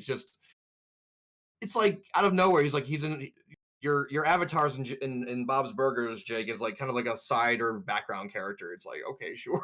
Like just weird stuff like that. It's like, I don't know. It sounds to me like everyone in the animation industry is really bored and just trying to put in as many references to things that amuse them as possible into the stuff they work on. But Well, I mean, it's not a bad it's not a bad idea, and ponies I think are a good example of that, in the success of that, and just that these references to different types of pop culture, it's really appealing. Like the idea that we could have like the Daring Do convention, or just voice actors that come in, like guest voice actors, or all of the, like Doctor Who, for example. There's the so many entire of these little the entire Big Lebowski reference, and the yeah, bowling exactly, alley stuff. That's the exactly. first. You mentioned that. That's where my brain immediately went to. Stuff like that. Yeah. Yeah, and that's wonderful, and it can really engage an audience, especially people who know that content and see it and are like, holy shit, that's I don't even know if that's laziness or boredom. I think it's a lot of fun. It's smart for sure. Well, I say like I would say, yeah. Let's back off from boredom, but more so, yeah, just because they know they know what they're doing, obviously, and they're gonna be like they're gonna see the reference, and people are like, oh my god, it's the thing, and yeah. Oh, Rick and Morty is ponies. Oh yeah, Forgot about that.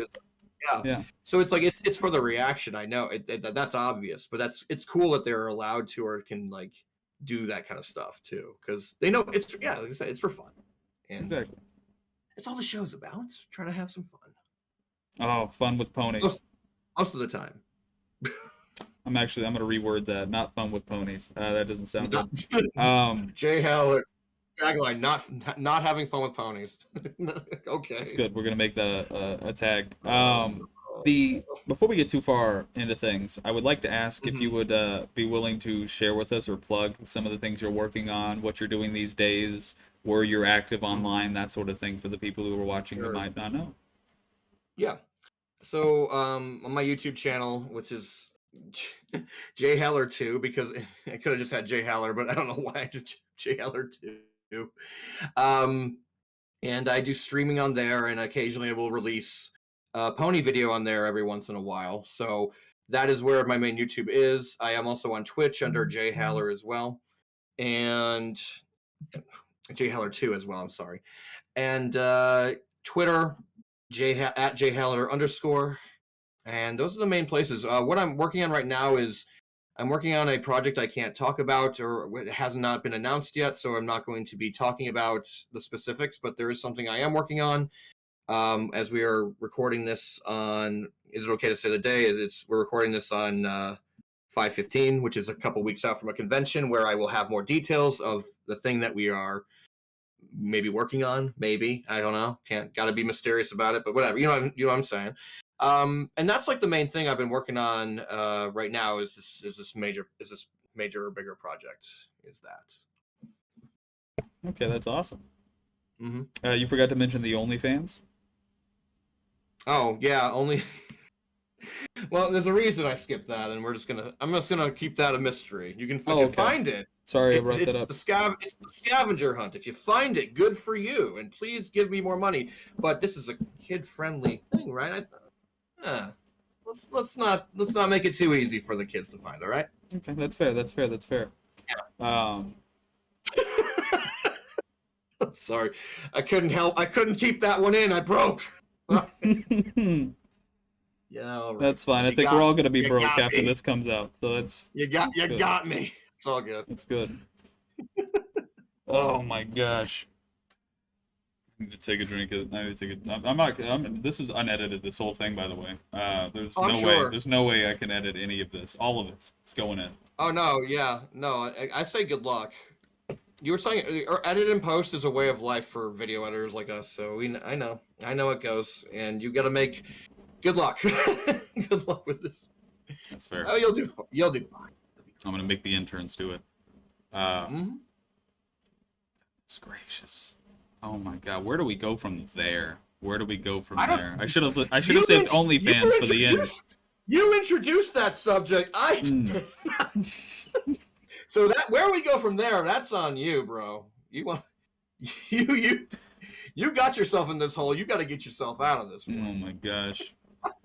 So you had mentioned before we had started this actual recording, which I hope is the case. We might have already talked about it before, and that and I'm very sad if that's No, what had no. happened. Oh, we'll Uh, make it work. I had mentioned that we were going to be having a fun little artist on here soon that people may or may not know of. And you had mentioned a place that you had discovered ponies through. I had never heard of it before. I have no idea what you're talking about. What is that place? So, I first initially discovered Pony, the origin story, right, is on a website called NeoGaf, which is, I still believe it's around. It was mainly like a video game website, and they have their own off-topic section, and people talk about movies and TV shows there. And yeah, that's where I first met artist named John Hoseko, who, if that's a name that a lot of people may not have heard recently, it's an old fandom name. But he was in the thread, and also a person that you might be familiar with from EquestriaDaily.com was Calpain, was actually in that same thread. Never Never heard heard of of him. that Never guy? heard of No, him. no. Oh, okay. Well, it's fine. Dang it! He has maybe a little involvement with the website. I don't know. But yeah, we were all in this thread on NeoGaf, and I basically, that's how I kind of got my main exposure to the show itself, and also fans of the show, and also the haters from the NeoGaf forum who were like, "What the hell are you doing? You're like, wait, you're all guys?" And we're like, "Yeah, this is weird." We know it's like, well, it is what it is. This show's good. You should watch it. And so for that community, we were talking and stuff, and I got to kind of, I don't know, like I got to interact with John Hoseko. Turned out to be like he was a guest at one of the first BronyCon and NYC events early on. He was just making some of the more cool art near the beginning of the fandom, and one of the things he's most known for, if you remember, is a Tumblr blog called Ask Princess Molestia. You gotta beep that out, right? Probably for the kids. I don't know. But he was on the fence, I think. We were like kind of in like this chat, and he's like, I got this idea for an Ask blog or a Tumblr blog, and he's kind of polling people, and he's like, should I do this? And I was one of the people that said, yeah, you should. I think he was already gonna do it no matter what we said anyway. I was like, oh, and that blog getting created because I just said, yeah, you should go for it at the time. So, but it's kind of weird. Like, yeah, it's like just remembering like how far back that was. Like, oh my god, that was like literally over 10 years ago now. And but yeah, that's where like a bunch of the one. I think a lot of like remember forums back in the day. Like if you've ever heard of, like, I think Something Awful forum, which their tagline for the show is great. It's My Little Pony, friendship is magic. Rainbow Dash has spent the last 2 episodes acting like a complete bitch. Was their forum topic? Like, okay. And then that led to another website called Pony Goons. That was another. It's like this network of forums, or there was a ways for people who were discovering the show early on, and I think forums like that were a big part of it. But anyways, yeah, just met a couple people who turned out to be like pretty influential creators in the fandom down the line, and it was just weird. Like we all kind of ended up from the same place at that time. Heck yeah. Was Seth on any of those boards? I have no idea. I don't know. I don't think Seth. I mean, the story about Seth I kept hearing was he was on Co. Originally, he was on 4chan yeah. Co. I don't think, but I never saw him on the NeoGaf stuff. So I would say probably not NeoGaf. But I don't know I don't know if he was on anywhere else besides that. So probably under a pin name. Probably under like Cinder the Dragon. I don't know. Yeah, whatever. Something about dragons. Yeah, no, but you can ask him that yourself, but I don't know. Okay, I've never talked to him before, so I don't think that's gonna happen. Oh, okay. He's an elusive man. Oh yeah. He turns 54 this year.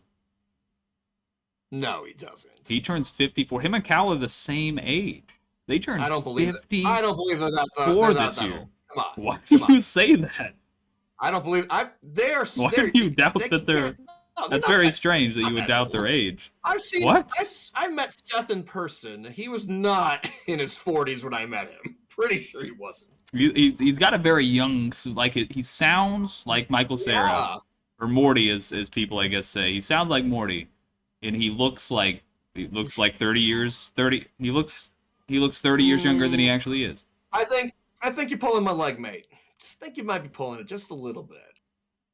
All right. Well, if you're not going to accept it, audience, I just want you to know it's Seth is turning 54 this year. Go congratulate him on making it to 54 years old. Cal too. You should do that. Really, please do that. Happy birthday, no matter what age you are, to the both of you. But yeah, no, the old forums were definitely big. I was too young to really be engaged in that sort of thing at that point, but I'm very aware of the significance of it. Looking back, like the first couple years that you were getting into the fandom, would you ever imagine that you would be sitting here a decade later talking to some rando on the internet about small little cartoon horses still? No. Zero inclination that's gonna ever happen. Like if you had told me the week tell me like the week before I discovered the show, this is what's gonna happen in your life. This stupid little cartoon's gonna like have this huge influence on your life. Like I would have been like, no, that's crazy. No. So yeah, there's no way obviously anyone can predict anything like that. But it's cool. What's cool about it is it's like it tells you that you don't know what direction your life's gonna go.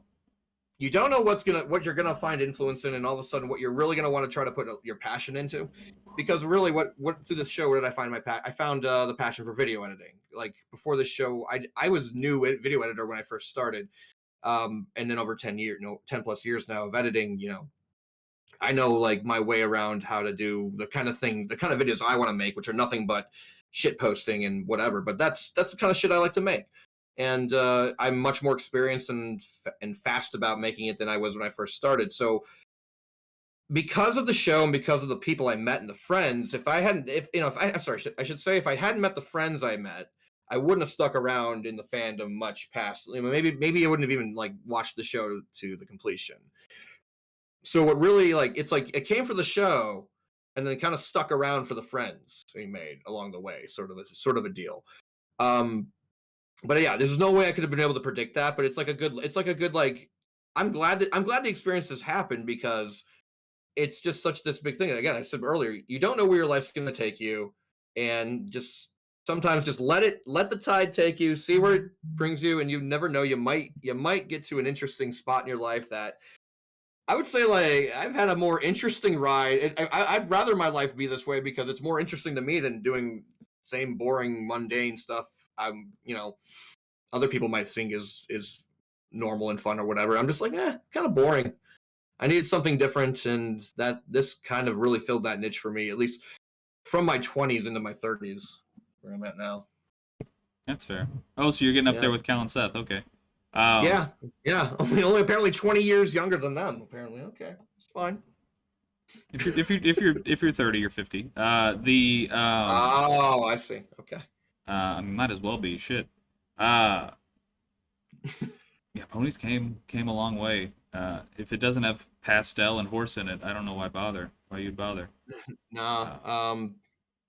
Cute characters suck you in. They basically like it's like what attracts you or what attracts you to the show, and it's like the character. It's like, and everyone's saying it's the unexpected thing of it's a kid show, but the characters are really well done and really well. It's like, okay, it's like I'll give it a shot, and then you go down the rabbit hole, and the rabbit hole is you get trapped in it basically. But it's like again. Unpredictable, and I'm just happy. I'm happy I decided to take the chance on it because I'm happy about where things have ended up 10 plus years later. Fair enough. Okay. Yeah. And 10 plus years later, I mean, we're still kicking it, but Pony is still very much active. There's always that that conversation in the fandom of, oh God, it's dead, it's gone.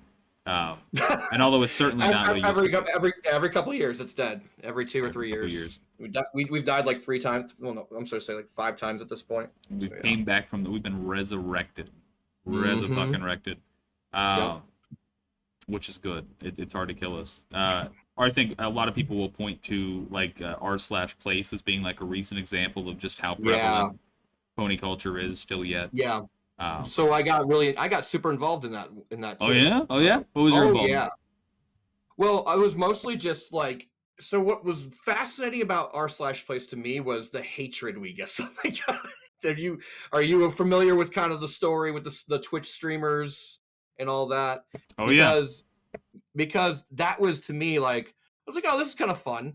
And then word got around about like Asmongold, or no, it was Mizkif first, but Asmongold was the one I heard. I was like, they were targeting our stuff specifically, and that was when I got more interested, because I'm like, why do people?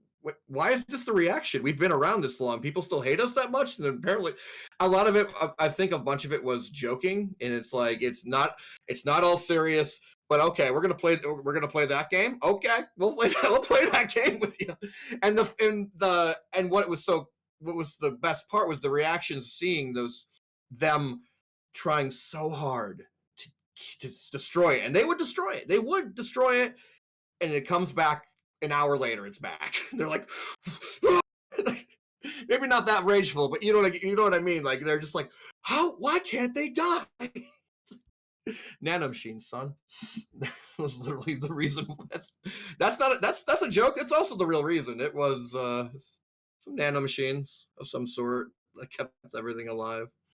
But I was posting stuff on Twitter. Like, on Twitter, I post kind of sparingly because it's for my mental health to be doing that.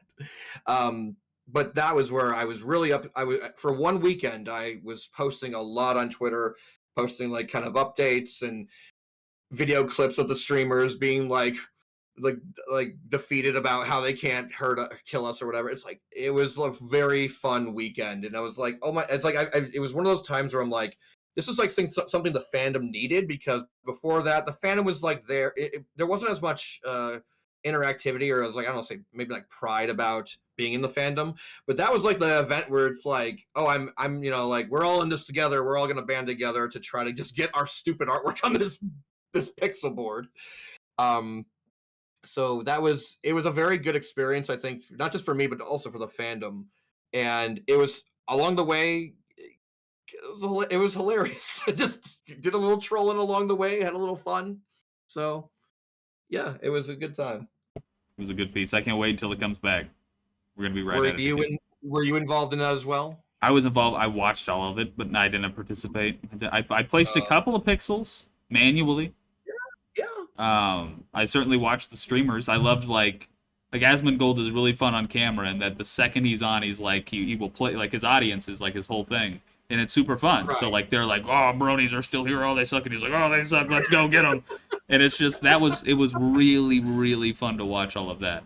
Now the other side of that, though, is there were people who they're taking on our side, who are taking it super seriously. You're right. Like, why does the world hate us? And I'm just like, bronies we're a bunch of dudes that watch My Little Pony and have a culture around it. Yeah, people are. Yes, it's an easy like. Yeah, I mean, that's crazy. Don't take it that seriously. As I said before, like, I don't, on the streamer end. To me, I'm like, I think it's a show. It's just for totally. It's for show. It's for their audience. Yeah. But people on our side think they legit hate us, and I'm like, no. You gotta. I can't, whatever. And I can understand why some people would take it that way, especially if you only see like a 5-second clip of something and it's all you see. You don't see the full context of it. It was just interesting to see both sides of that, and people are like very upset and hurt. Yeah, I noticed that. Like, I was posting just like why the world should be like, you should be more accepting of us, and I'm just like, this is a joke. This is hard. It sucks. It's a joke. It was funny. It was fun all the time, the whole way through. And yeah, that's all I can say. It was, like I said, at the end, good for the community too, because I'd never felt a more sense of togetherness in like it'd been a while since I had felt that. Yeah. In the community. So I thought, I was like, hey, some people got upset a little bit, but in the end of the day, we all, I mean, in our own heads, in our narrative, we won. So that's all that matters. Asmongold said the bronies won too. So yeah, on a tweet. Yeah, no, we own the victory, so therefore we win the battle or the war this time, and we can at least have that on our hat on our whatever the saying is. Let's not call it war. We'll call it a battle, because we're doing this again. Asmongold thinks he can come at us, so we're gonna be ready next time. Yeah, no, let's see what happens. I await it with a lot of excitement. Let's go. Yeah. Uh, Okay. do you have, and no enemies are going to be made here, by the way, do you have any favorite anthology skit? Yeah. Okay. That's really super easy though. I think most people would agree on the choice of what I'm gonna say. Okay. Um, and it's the one that made Deadly Comics made it, and it's like it was the thing we used in Anthology 6's midpoint like intermission skit where it's God, I forget the character's name all of a sudden. It's the camera kid. But you know what I'm talking about? I do, but I can't. So it's this super like heartwarming short about God, I forget his name. Your favorite skit. You're I not got a it. true bro. Got it. You're not a true bro. You don't remember the side character, child character with the camera. Featherweight? Uh, yes, Featherweight. Yeah, Gotcha. yeah. He was during the school newspaper episode. He was the photographer. Yep. That character, and Deadly Comics just made this super heartwarming animation about taking pictures and photography matched up to him being a character, which is this character, you know, would get zero any kind of exposure or notoriety, but when you have a song that just fits. And so, and I think most people know what I'm talking about, and who watch this would know what I'm talking about. And they would a lot of them probably would agree. Like that's my favorite one, just because of the combination of the quality, the heartwarmingness of it, because even despite the fact, you know, it's like, oh, I have a heart made of ice, but when it's something melts it, I really attach to it. You know what I mean? That's fair. Yeah. So no, that was easily. I was like, I'm saddened that he only was in it for one anthology, but then you know, he's becoming I think a professional animator in his own right outside of stuff. So it's like, yeah, I understand. You got to have a career. You got to go do a career, dude. I understand. Go do that. No joke. But yeah. So yeah. That's easy question for me. Easy question. Yeah. So I guess on that same train, then you would before you pass the torch on for the top 10 videos. Is there any favorite of those videos that you put together? Is there any particular thing that was really you had an affinity for? My top 10 videos? I want your top 10 videos, exactly. That's exactly what I'm asking. I couldn't tell you, dude. I legit could not tell you because it's so hard to remember what was in each month and what, you know, I mean, I can't remember that much. I think the closest I can get to is I think that the year 2015, in my opinion, was the best overall year for pony videos in terms of quality and just, and I'm going by at the end of the year, we do like a top 25 compilation or countdown. And I'm kind of going by, I think it was 2015 that like I was like looking through it. I'm like, yeah, I think that's the year for me that we had the best quality year for pony videos in general. But I could not tell you like a top anything like an individual. Yeah, March 2014, that was a banger. Like, okay, sure, why not? I don't know what was I don't remember what was in that video. So, that's so hard. That's a difficult question. No, okay. No, that's fair. You went to answering. Right. You answered a vague question with a very specific answer, a vague question with not so much information. So I just got to follow up with that. Where do you get your ideas from? Life, like it's all over the place. So I've had ideas come to me mowing the grass, in the shower. Like it just sometimes. Stuff randomly comes to you if you watch the show and you see a scene that is very, I don't know, maybe memeable or just you can work if you kind of get an idea for something you can do just watching a scene from the show itself, or you know, the obvious answer is music influences. You know, if you hear a song that works, or if you hear like a bit of audio that you think could be funny to be adapted into a clip from the show. Or into MLP, anything that it's just like there is no, it's there for me personally. There is no like one direction an idea comes from. It's just like, and part of the thing with the creator when I first started doing YouTube videos was I would try to force my ideas. I'm like, I have to have like a list of what I want. And there's some people who do this. They have like a list of their ideas they want to make for videos and stuff like that.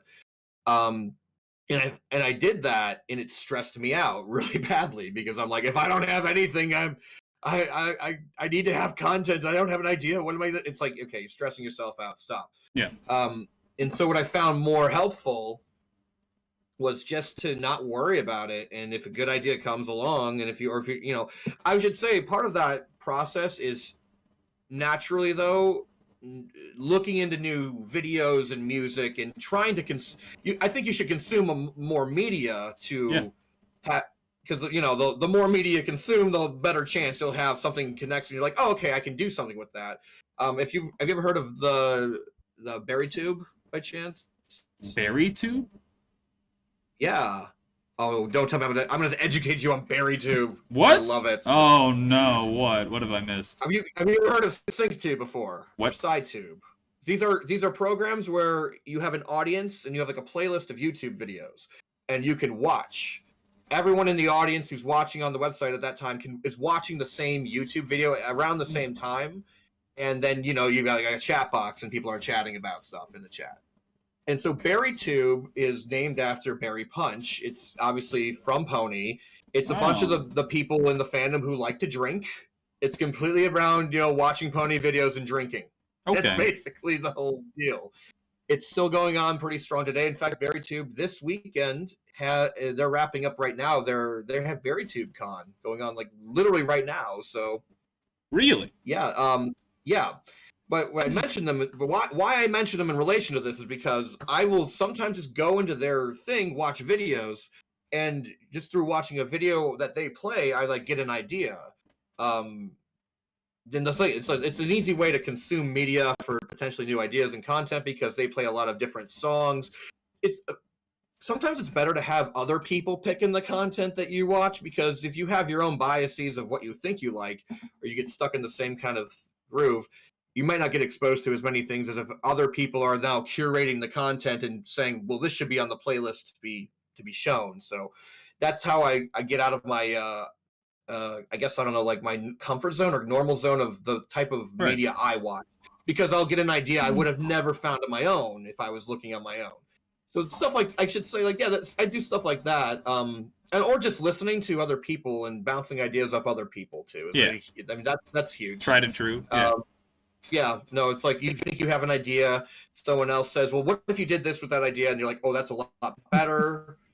So the normal stuff there. It's all over the place, but yeah, that's how I go about it. I don't look for the ideas. I let them come to me, and just, if it works, if I can make it, if I can adapt something, if something inspires me, I roll with it. I don't stress out about having to find stuff, basically. Okay, fair enough. And I have a somewhat of a follow-up question on that same topic, but I'd like to share my favorite anthology skit with you, just since we're on the topic before we get too far away. Okay. My favorite one's really simple. I don't know why, it's just always stuck with me. It's the first anthology, I think, though, way back there. It's the scene from Dragonshy where Fluttershy notices the trail of fire. She looks over her shoulder and like it plays the whole "Only you can prevent forest fires." And I don't know why that stuck with it. It's just such a goofy thing, but I can't forget it. It's there forever. Yeah, no, I mean, it's sometimes you get, mine is a much more terrible one, and it's such a short thing. It's like the CMC are waiting in a hallway, and it's Granny Smith and Applejack and Big Mac, and they're marching out of the hallway. And Granny Smith just puts her hooves up in the air and says, "You're adopted." There's like a little piano stinger there. I'm like, why is this the funniest thing? It's terrible, but why is it so funny? I don't know why. Like, that's like when you want to talk about like weird stuff that's like, I can't explain why I think this is the best thing or one of the best things, but it just is. I don't know. I'm with you on that wavelength. I know what you're talking about.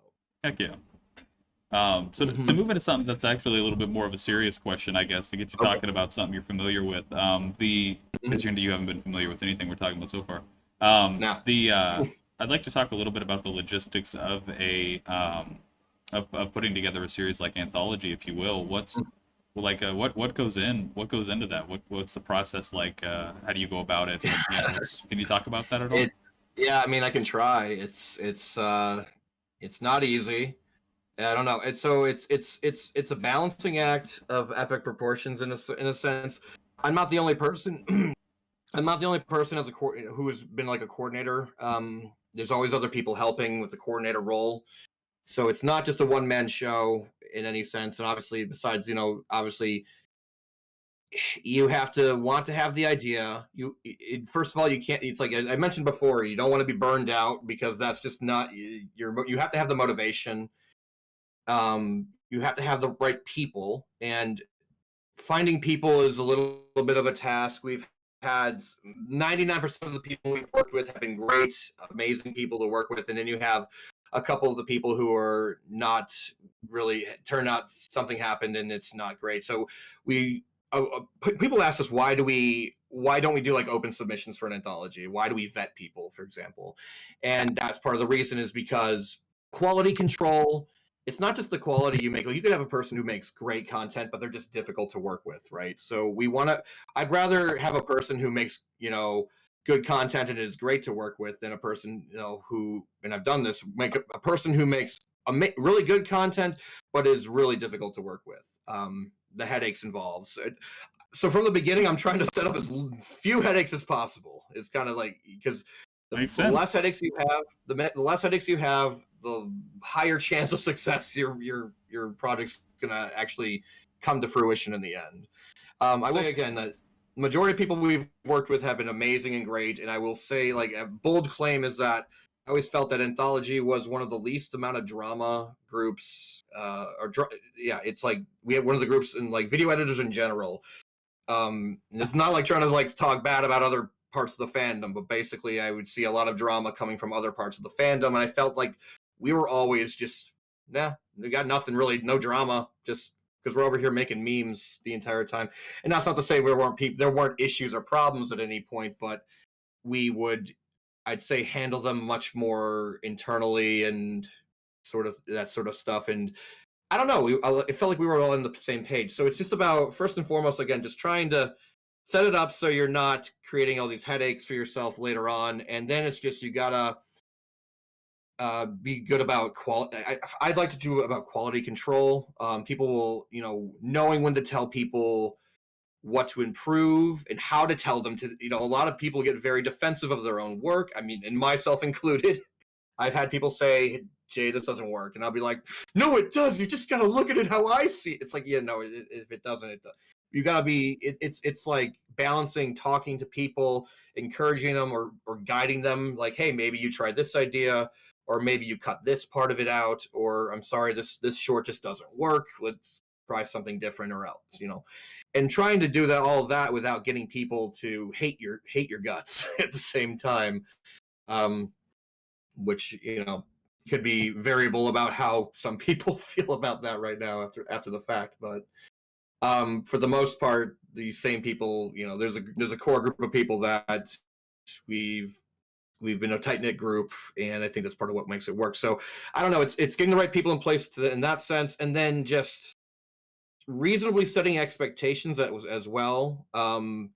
We usually don't like to do announcements for dates and such, like, oh, we're going to be at, when we were doing the BronyCon date, for example, for the Anthology 7, well, we didn't have a choice because there was no more BronyCon after that. We were like thinking, when we first started Anthology, it was the week before BronyCon 2018, and we were like, well, we can make it for, we're going to try to get it for BronyCon 2019, but worst case, we'll have BronyCon 2020 to fall back on. And then the announcement comes out that BronyCon 2019 is the last one, and we're like, well, now we don't have a choice. Now we gotta definitely, this is the hard deadline.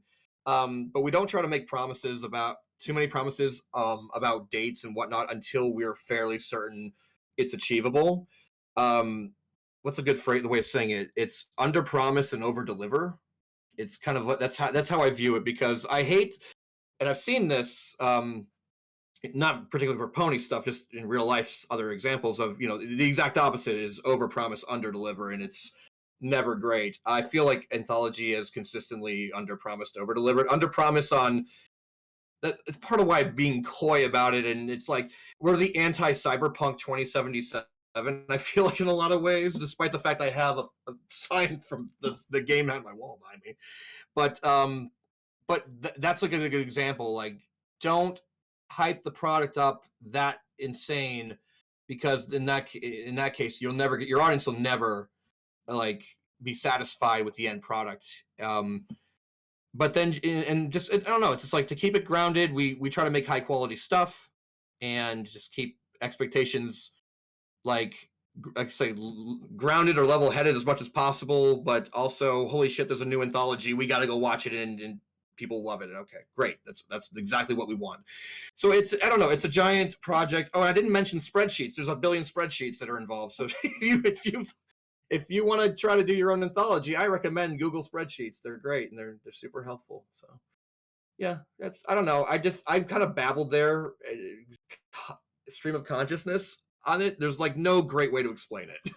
It's just a lot of it goes into it, and having done it like 4 times now, technically four. It's just now I know the ins and outs of what to expect, and it gets easier every time, I guess. On the sanity, I'm not so sure, but that's Fair enough. Yeah. Fair enough. What I've noticed more than anything through this process is how many people who are coming into Pony recently. Mm-hmm. It seems like, and it's crazy because I'm not joking when I say that it seems like almost every day I'm seeing new people, especially in like the EQD Discord, for example, that are brand new to the content. Yeah. And there's a lot of people that are, especially with the younger kids who haven't done any sort of content before, and they're interested in doing that sort of thing, Mm-hmm. and they might not know where to begin. And I know for me, early on, I would love hearing other people who participate in creating wonderful things that I enjoy, talking about that process and how they go about doing it. It's extremely interesting to me even to date. So that's wonderful, and that's certainly why I ask. Yeah.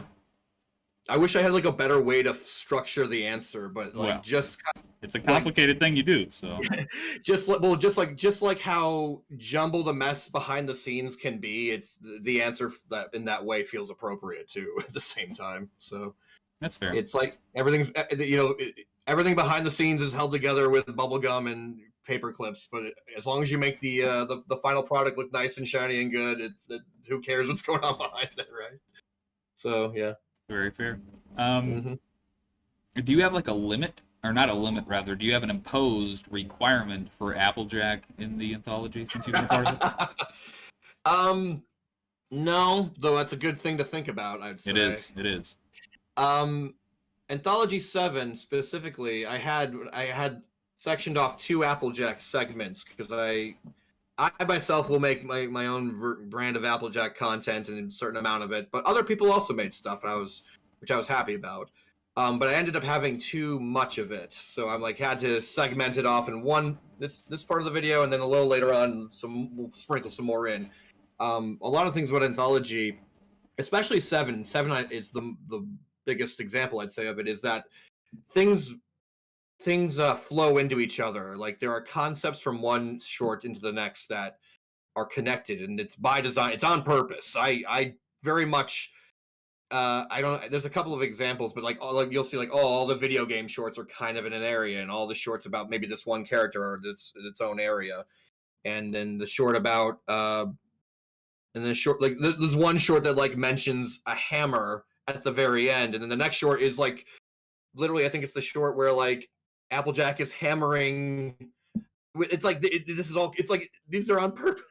It's like, and it's just me playing this weird game, I guess, when I'm ordering everything, putting everything in the order it is. But yeah, it's just I don't know. That's the kind of thing I have fun with. And like we were talking about the original questions about Applejack and stuff. It's like if I get enough shorts about a certain character, I'll just I'll work. I work with what I get, and I'll try to make it all connect and flow properly. So. Or feel like it's not so like a disjointed mess. That's fair. I hadn't recognized the structure myself, so I'll have to look again when I rewatch those.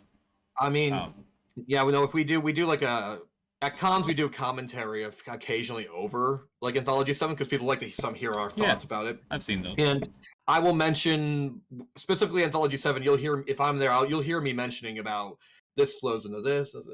You'll hear it. And if you're interested, I'm sure there's a version of it on YouTube somewhere. But yeah. Yeah, that's where I think I had seen them. Yeah. What's on your cup? Sorry, I can't stop. Wrestling shit. Wrestlers. Is Allyster Black on there? No, he's not. I know we had talked about that. No, this is an old cut from like 18 or 17, so Oh, he's okay. not on there. That's fair. I was very concerned there for a moment. I wasn't Yeah, sure. I saw it blonde-headed and like this. I thought it was like a Game of Thrones cup there for a second. I wasn't quite nah, sure. nah. I'm just into wrestling. Okay. That's ADD. I got distracted. ADHD. One of the two. I have a lot of them. I have a lot of acronyms in my life. yeah. Is there a specific pony, like if you would do, like your whole association with Anthology, is there like a trend to like we'll get a ton of Twilight videos, or regularly people only put in Twilight videos, like that's the majority. Is there anything like that? Any consistent themes? No, there really isn't. It's like every anthology is different because every anthology is kind of a sign of its time. We're like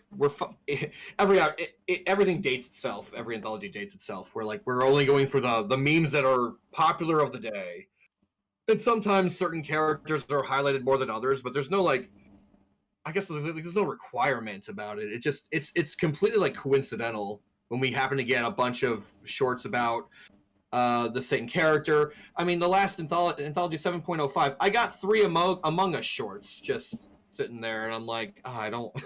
I personally didn't want to put all three of them in it, but for reasons, for behind the scenes reasons, I did, and it's just like there are certain times when it's like you can't control a lot of time what you get, but what I find fun to do is taking what I get, because I can't like predict it all the time, but taking what I get and then using them in the best way possible.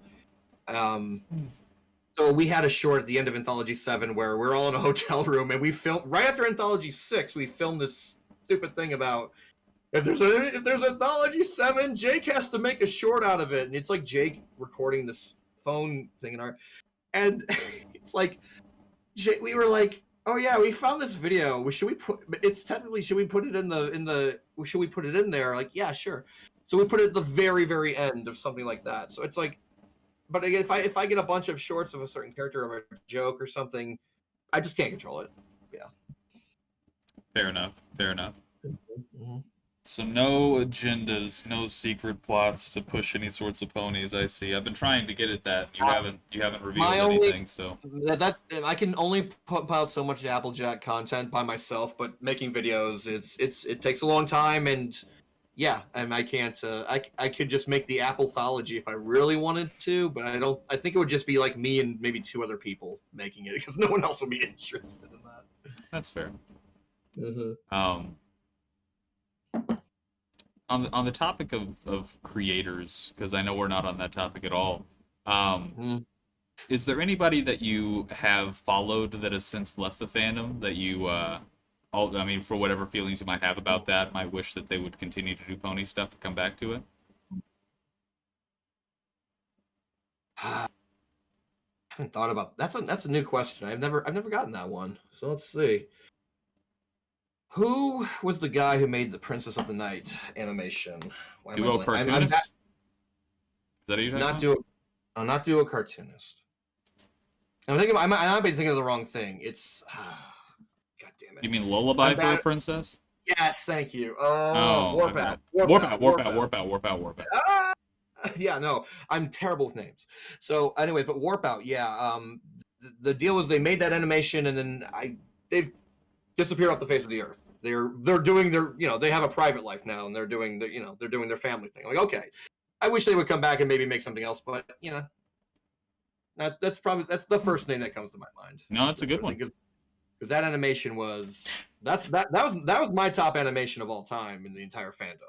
God, it's Up. beautiful. The song is beautiful. It's all beautiful.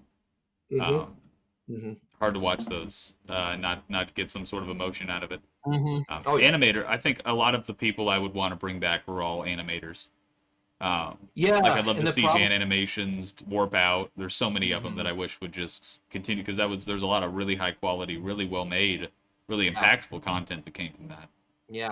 The only thing, it's just animation is the toughest one of the toughest mediums to make anything, and just all the how time consuming it is. So yeah, a lot of the animators I know, and there's another one named Galaxy Art Forever. Have you ever heard of him? He made was it like he made like an MLP anime intro, and knew the guy, met him a couple times. He went to early BronyCons, and nice guy, and then he just kind of quit and just kind of disappeared. And like, oh, where did Carl go? Carl. So I don't know. It's that's another example that comes to mind. Is like, yeah, what happened to people? And people just move on from the fandom, and it's understandable for a lot of the time. But yeah, sometimes you wish you could see them come back and make more stuff for sure. Heck yeah. Or Jan Animations is another one. But he had legal stuff. That's fair, but I mean, our favorite company, Hasbro. Screw those guys. Yeah, those wonderful people. That was an unfortunate. Everything with that was pretty unfortunate, but yeah. I don't know why. I figure I might include this because it just came in the top of my head there. Looking back into the recesses of the Brony fandom for the first time in probably 10 years, I'm reminded of a video called "Friendship is Manly." Oh yeah, by Kanashi yeah. Panda. Mm-hmm. Yeah. We need more stuff like that. I don't know where that went, but we need to bring that vibe back, that energy. The manly energy back in there. I mean, super masculine Chad energy. Yeah. Well, I mean, we've already got the Chad meme making a big comeback right now, and I don't know if you've seen the picture of Spike as the Chad meme. I have. That's around. So I've seen the horse too. It's good. But I know what you're saying. Like that was pre all of that. That was before all of that. So yeah, that would I don't know what they're doing, or that whole kind of energy. Sure, I'm all for like all kinds of content. Exactly. Like, the best.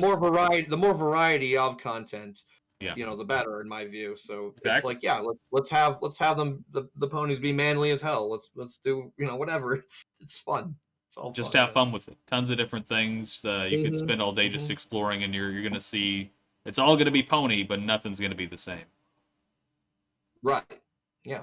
If that makes any sense. No, exactly, and that's what made I've told people multiple times this fandom is like the most creative fandom I've ever seen. Yeah. From the pure variety, not just outside of, we're just talking about videos. Most of this one, I mean, fan fiction, and there's radio dramas from this, like, it's like radio dramas. I'm like almost like all these conceivable mediums of entertainment that people made stuff with. ASMR. I've just never seen any fandom do the variety of content that ours did, and or still does, I should say. But yeah, it's still insane to me. Like I don't know what was the motivation, why we were so more motivated than it seems like everyone else at the time. I don't know what it was, but it was like an addictive energy that was really, it was cool to be in. Heck yeah. You've done a lot of these interviews, huh? No. What? No, I've done how many? I don't know. Maybe like less than 10 total my entire time in the fandom. Okay, you're getting a lot of familiar questions. You said the whole. There's one I haven't gotten before. I feel like I've presented you with quite a few unique situations, sir, and I. No, you have.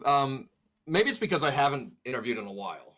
It's been a long time since the last one. I'm having a hard time remembering the last one actually. So. Yeah. Fair. Equestria Daily on that.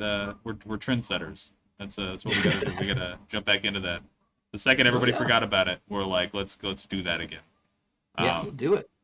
There's no big pony interviewers anymore, like Equestria Inquirer and Ponyville Live. Like a lot of the people who did like really great interviews back in the day, those series don't exist. Yeah, it's kind of sad. Yeah, I mean, again, I think it's just part of it's people move on. They felt they did everything they wanted to do in the fandom, or just other circumstances. But yeah, it's not. Again, as the show ended, G4 ended. Really, it's like that's just a lot of what people just jumped off at the same time, which makes sense, I think, too. But it doesn't to me, because I'm still here.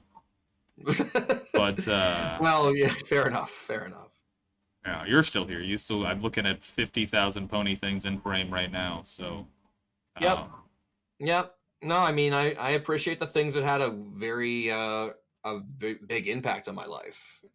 It's like a person if people who like get tattoos and they get like a tattoo of something that was a very significant part of their life. Well, I don't want to get any tattoos, but I'm just gonna get merch. So that's kind of the same kind of vein of my way of thinking of it. I have tattoos and they're extremely impersonal, so I can't relate to that at all. Oh, Um, okay. but I get it. You're right. You have a Absolutely. picture of Cozy Glow just on your shoulder, just randomly. A maniacal cozy glow would be good. Yeah. I'd like to make her Just like if the new you, troll.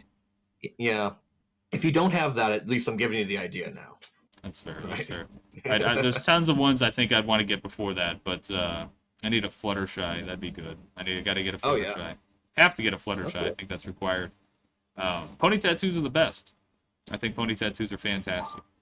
I just randomly thought of the Vegas con that ended up being a complete fraud job. Do you know what I'm talking? I forget the name of it. It is. I've asked this in quite a few interviews, and I think I'm going to go ahead and ask you a question about that as well. Sure. What can a convention do? Why rather do conventions not model after the success of Las Vegas Unicon? Because Yeah, I mean, I thank think you. it's like it's the pinnacle, I and if we don't shoot for know. that, then I what was are we doing? so my what I was before I answer your question. The thought was at that con in the lobby there was a tattoo place, and they put like the um the the image vectors of the ponies on pieces of paper, like, "Hey, welcome, bronies, come get a tattoo." You're kidding? I But don't they remember were, that. yeah, no, in the window. I Really? don't know if yeah, Hmm. you were there then. You Unfortunately, I were. wasn't. I know a lot about. I've done a lot of research on that convention. Okay.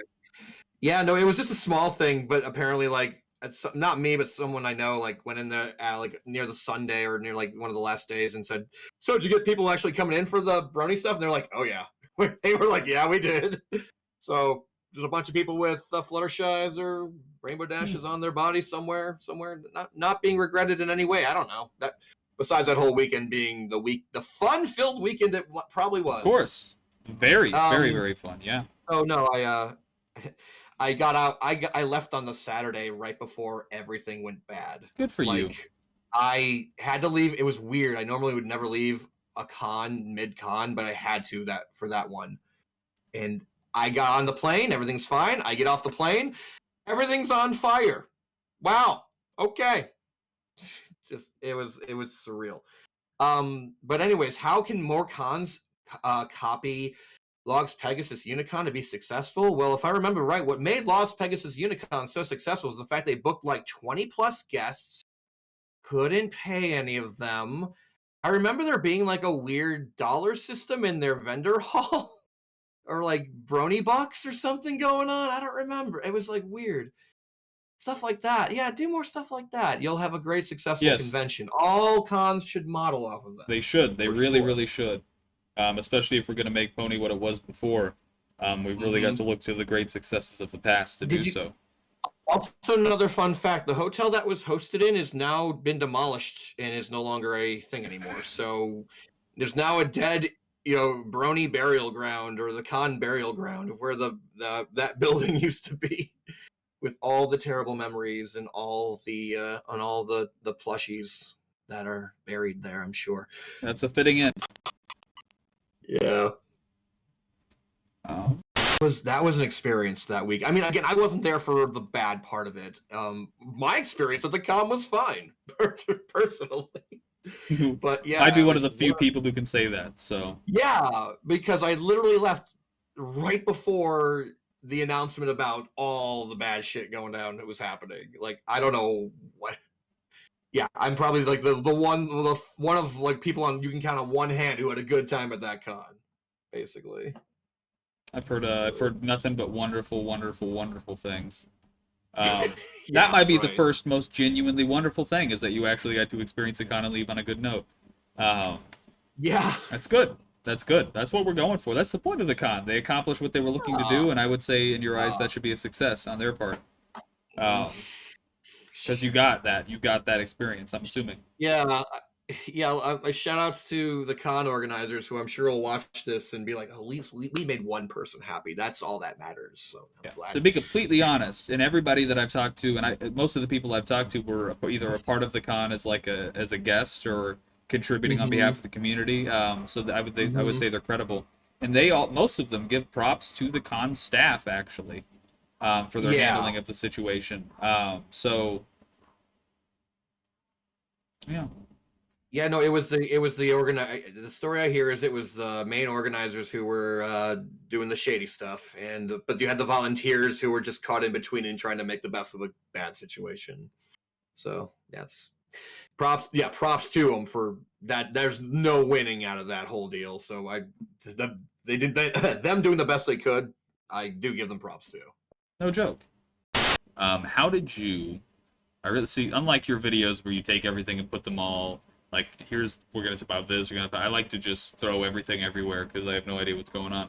How did you? What was your first dive into content creation in the fandom? What was the first thing you had done? Okay.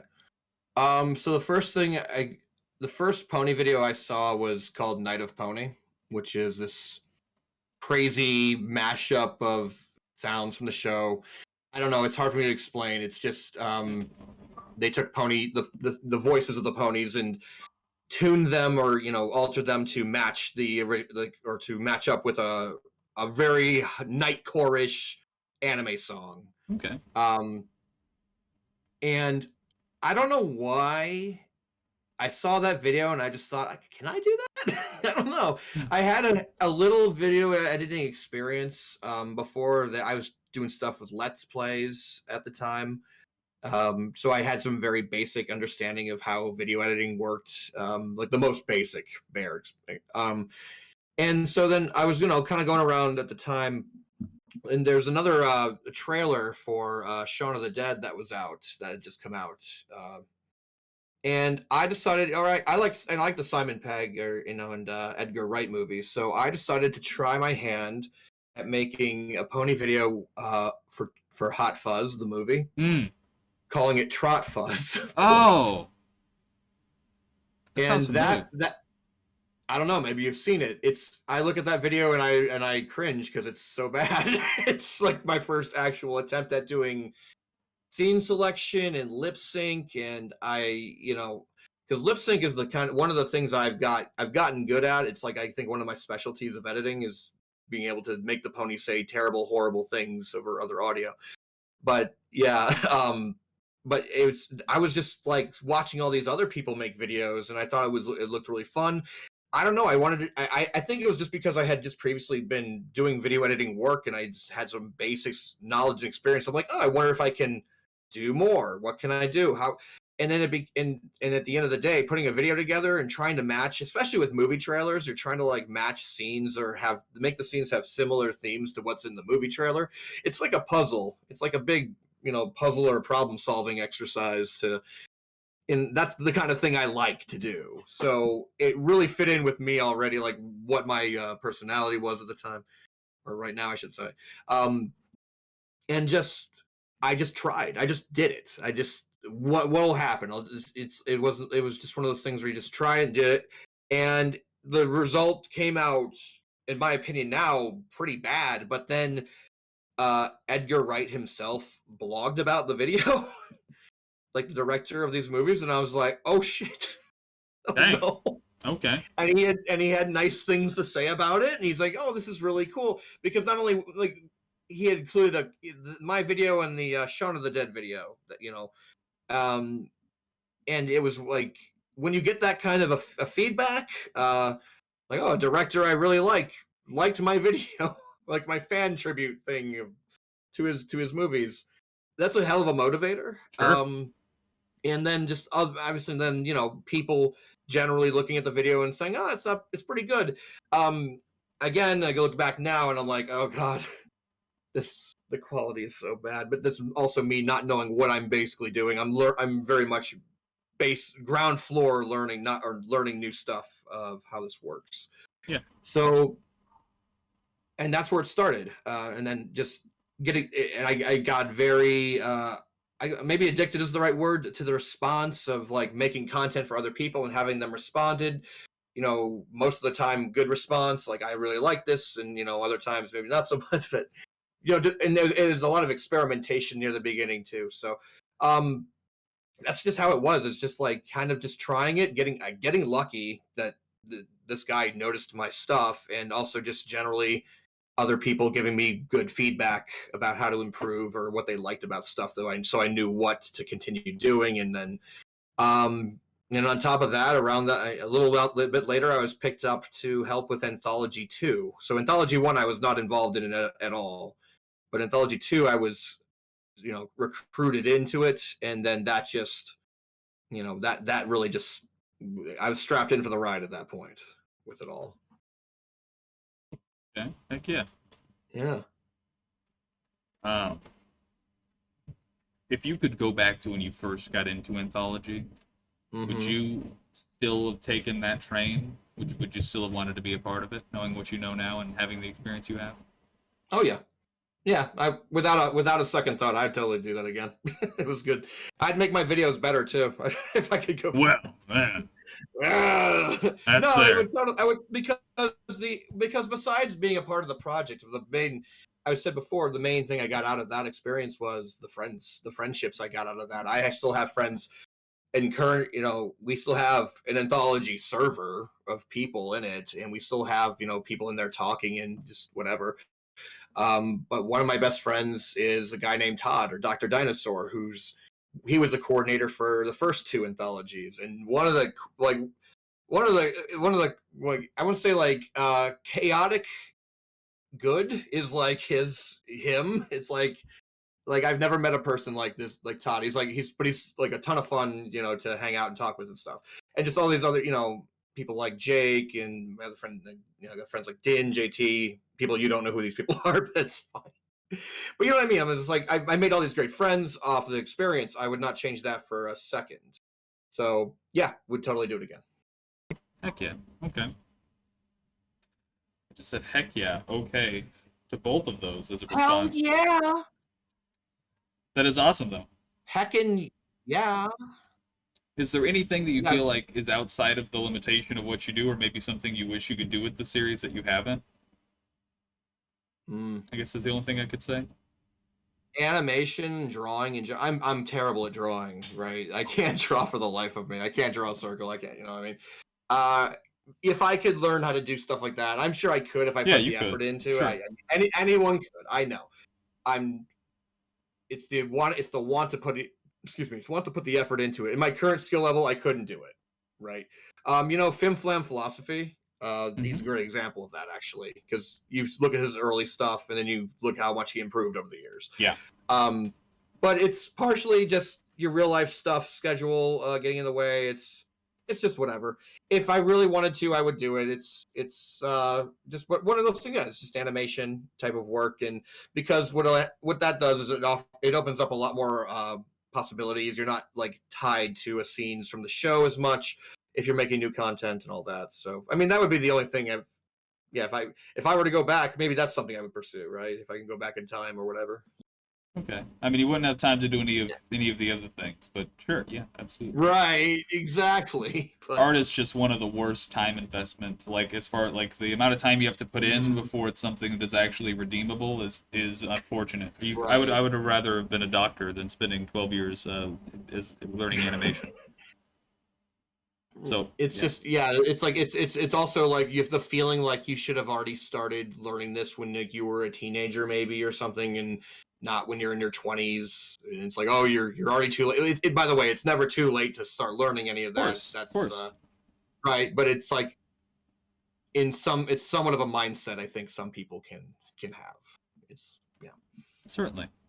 I guess as I'll probably go ahead and say if I can go ahead and maybe ask like a final question here, we'll try to wrap things up. Sure. This is pony related. This is also going to be fairly simple. We'll start on we'll leave it on low anxiety, as not to offend anybody or get anybody too worked up. What's your favorite song from Friendship is Magic? That's a great question. God. You can't say Apple to the Core. You can't say Raise the Farm. Why are you putting conditions on it now? Come on. No, honestly. And again, I'm bad, and I've said this a billion times. I'm bad with names, but it's the. It might be the. Well, it's not. I know it's May the Best Pet Win, right? So that one is that one. That's it's from season 1 or 2. That's my favorite episode, and that's my favorite song. Well, we're spirit brothers. Yeah, that's it. When It comes did to it. the song. Made the connection. Yeah. No, yeah, no, like in all honesty, like I love most of the season 1 and 2 songs specifically, and I don't know why those ones seem to really. I think there's a difference in quality. I don't know.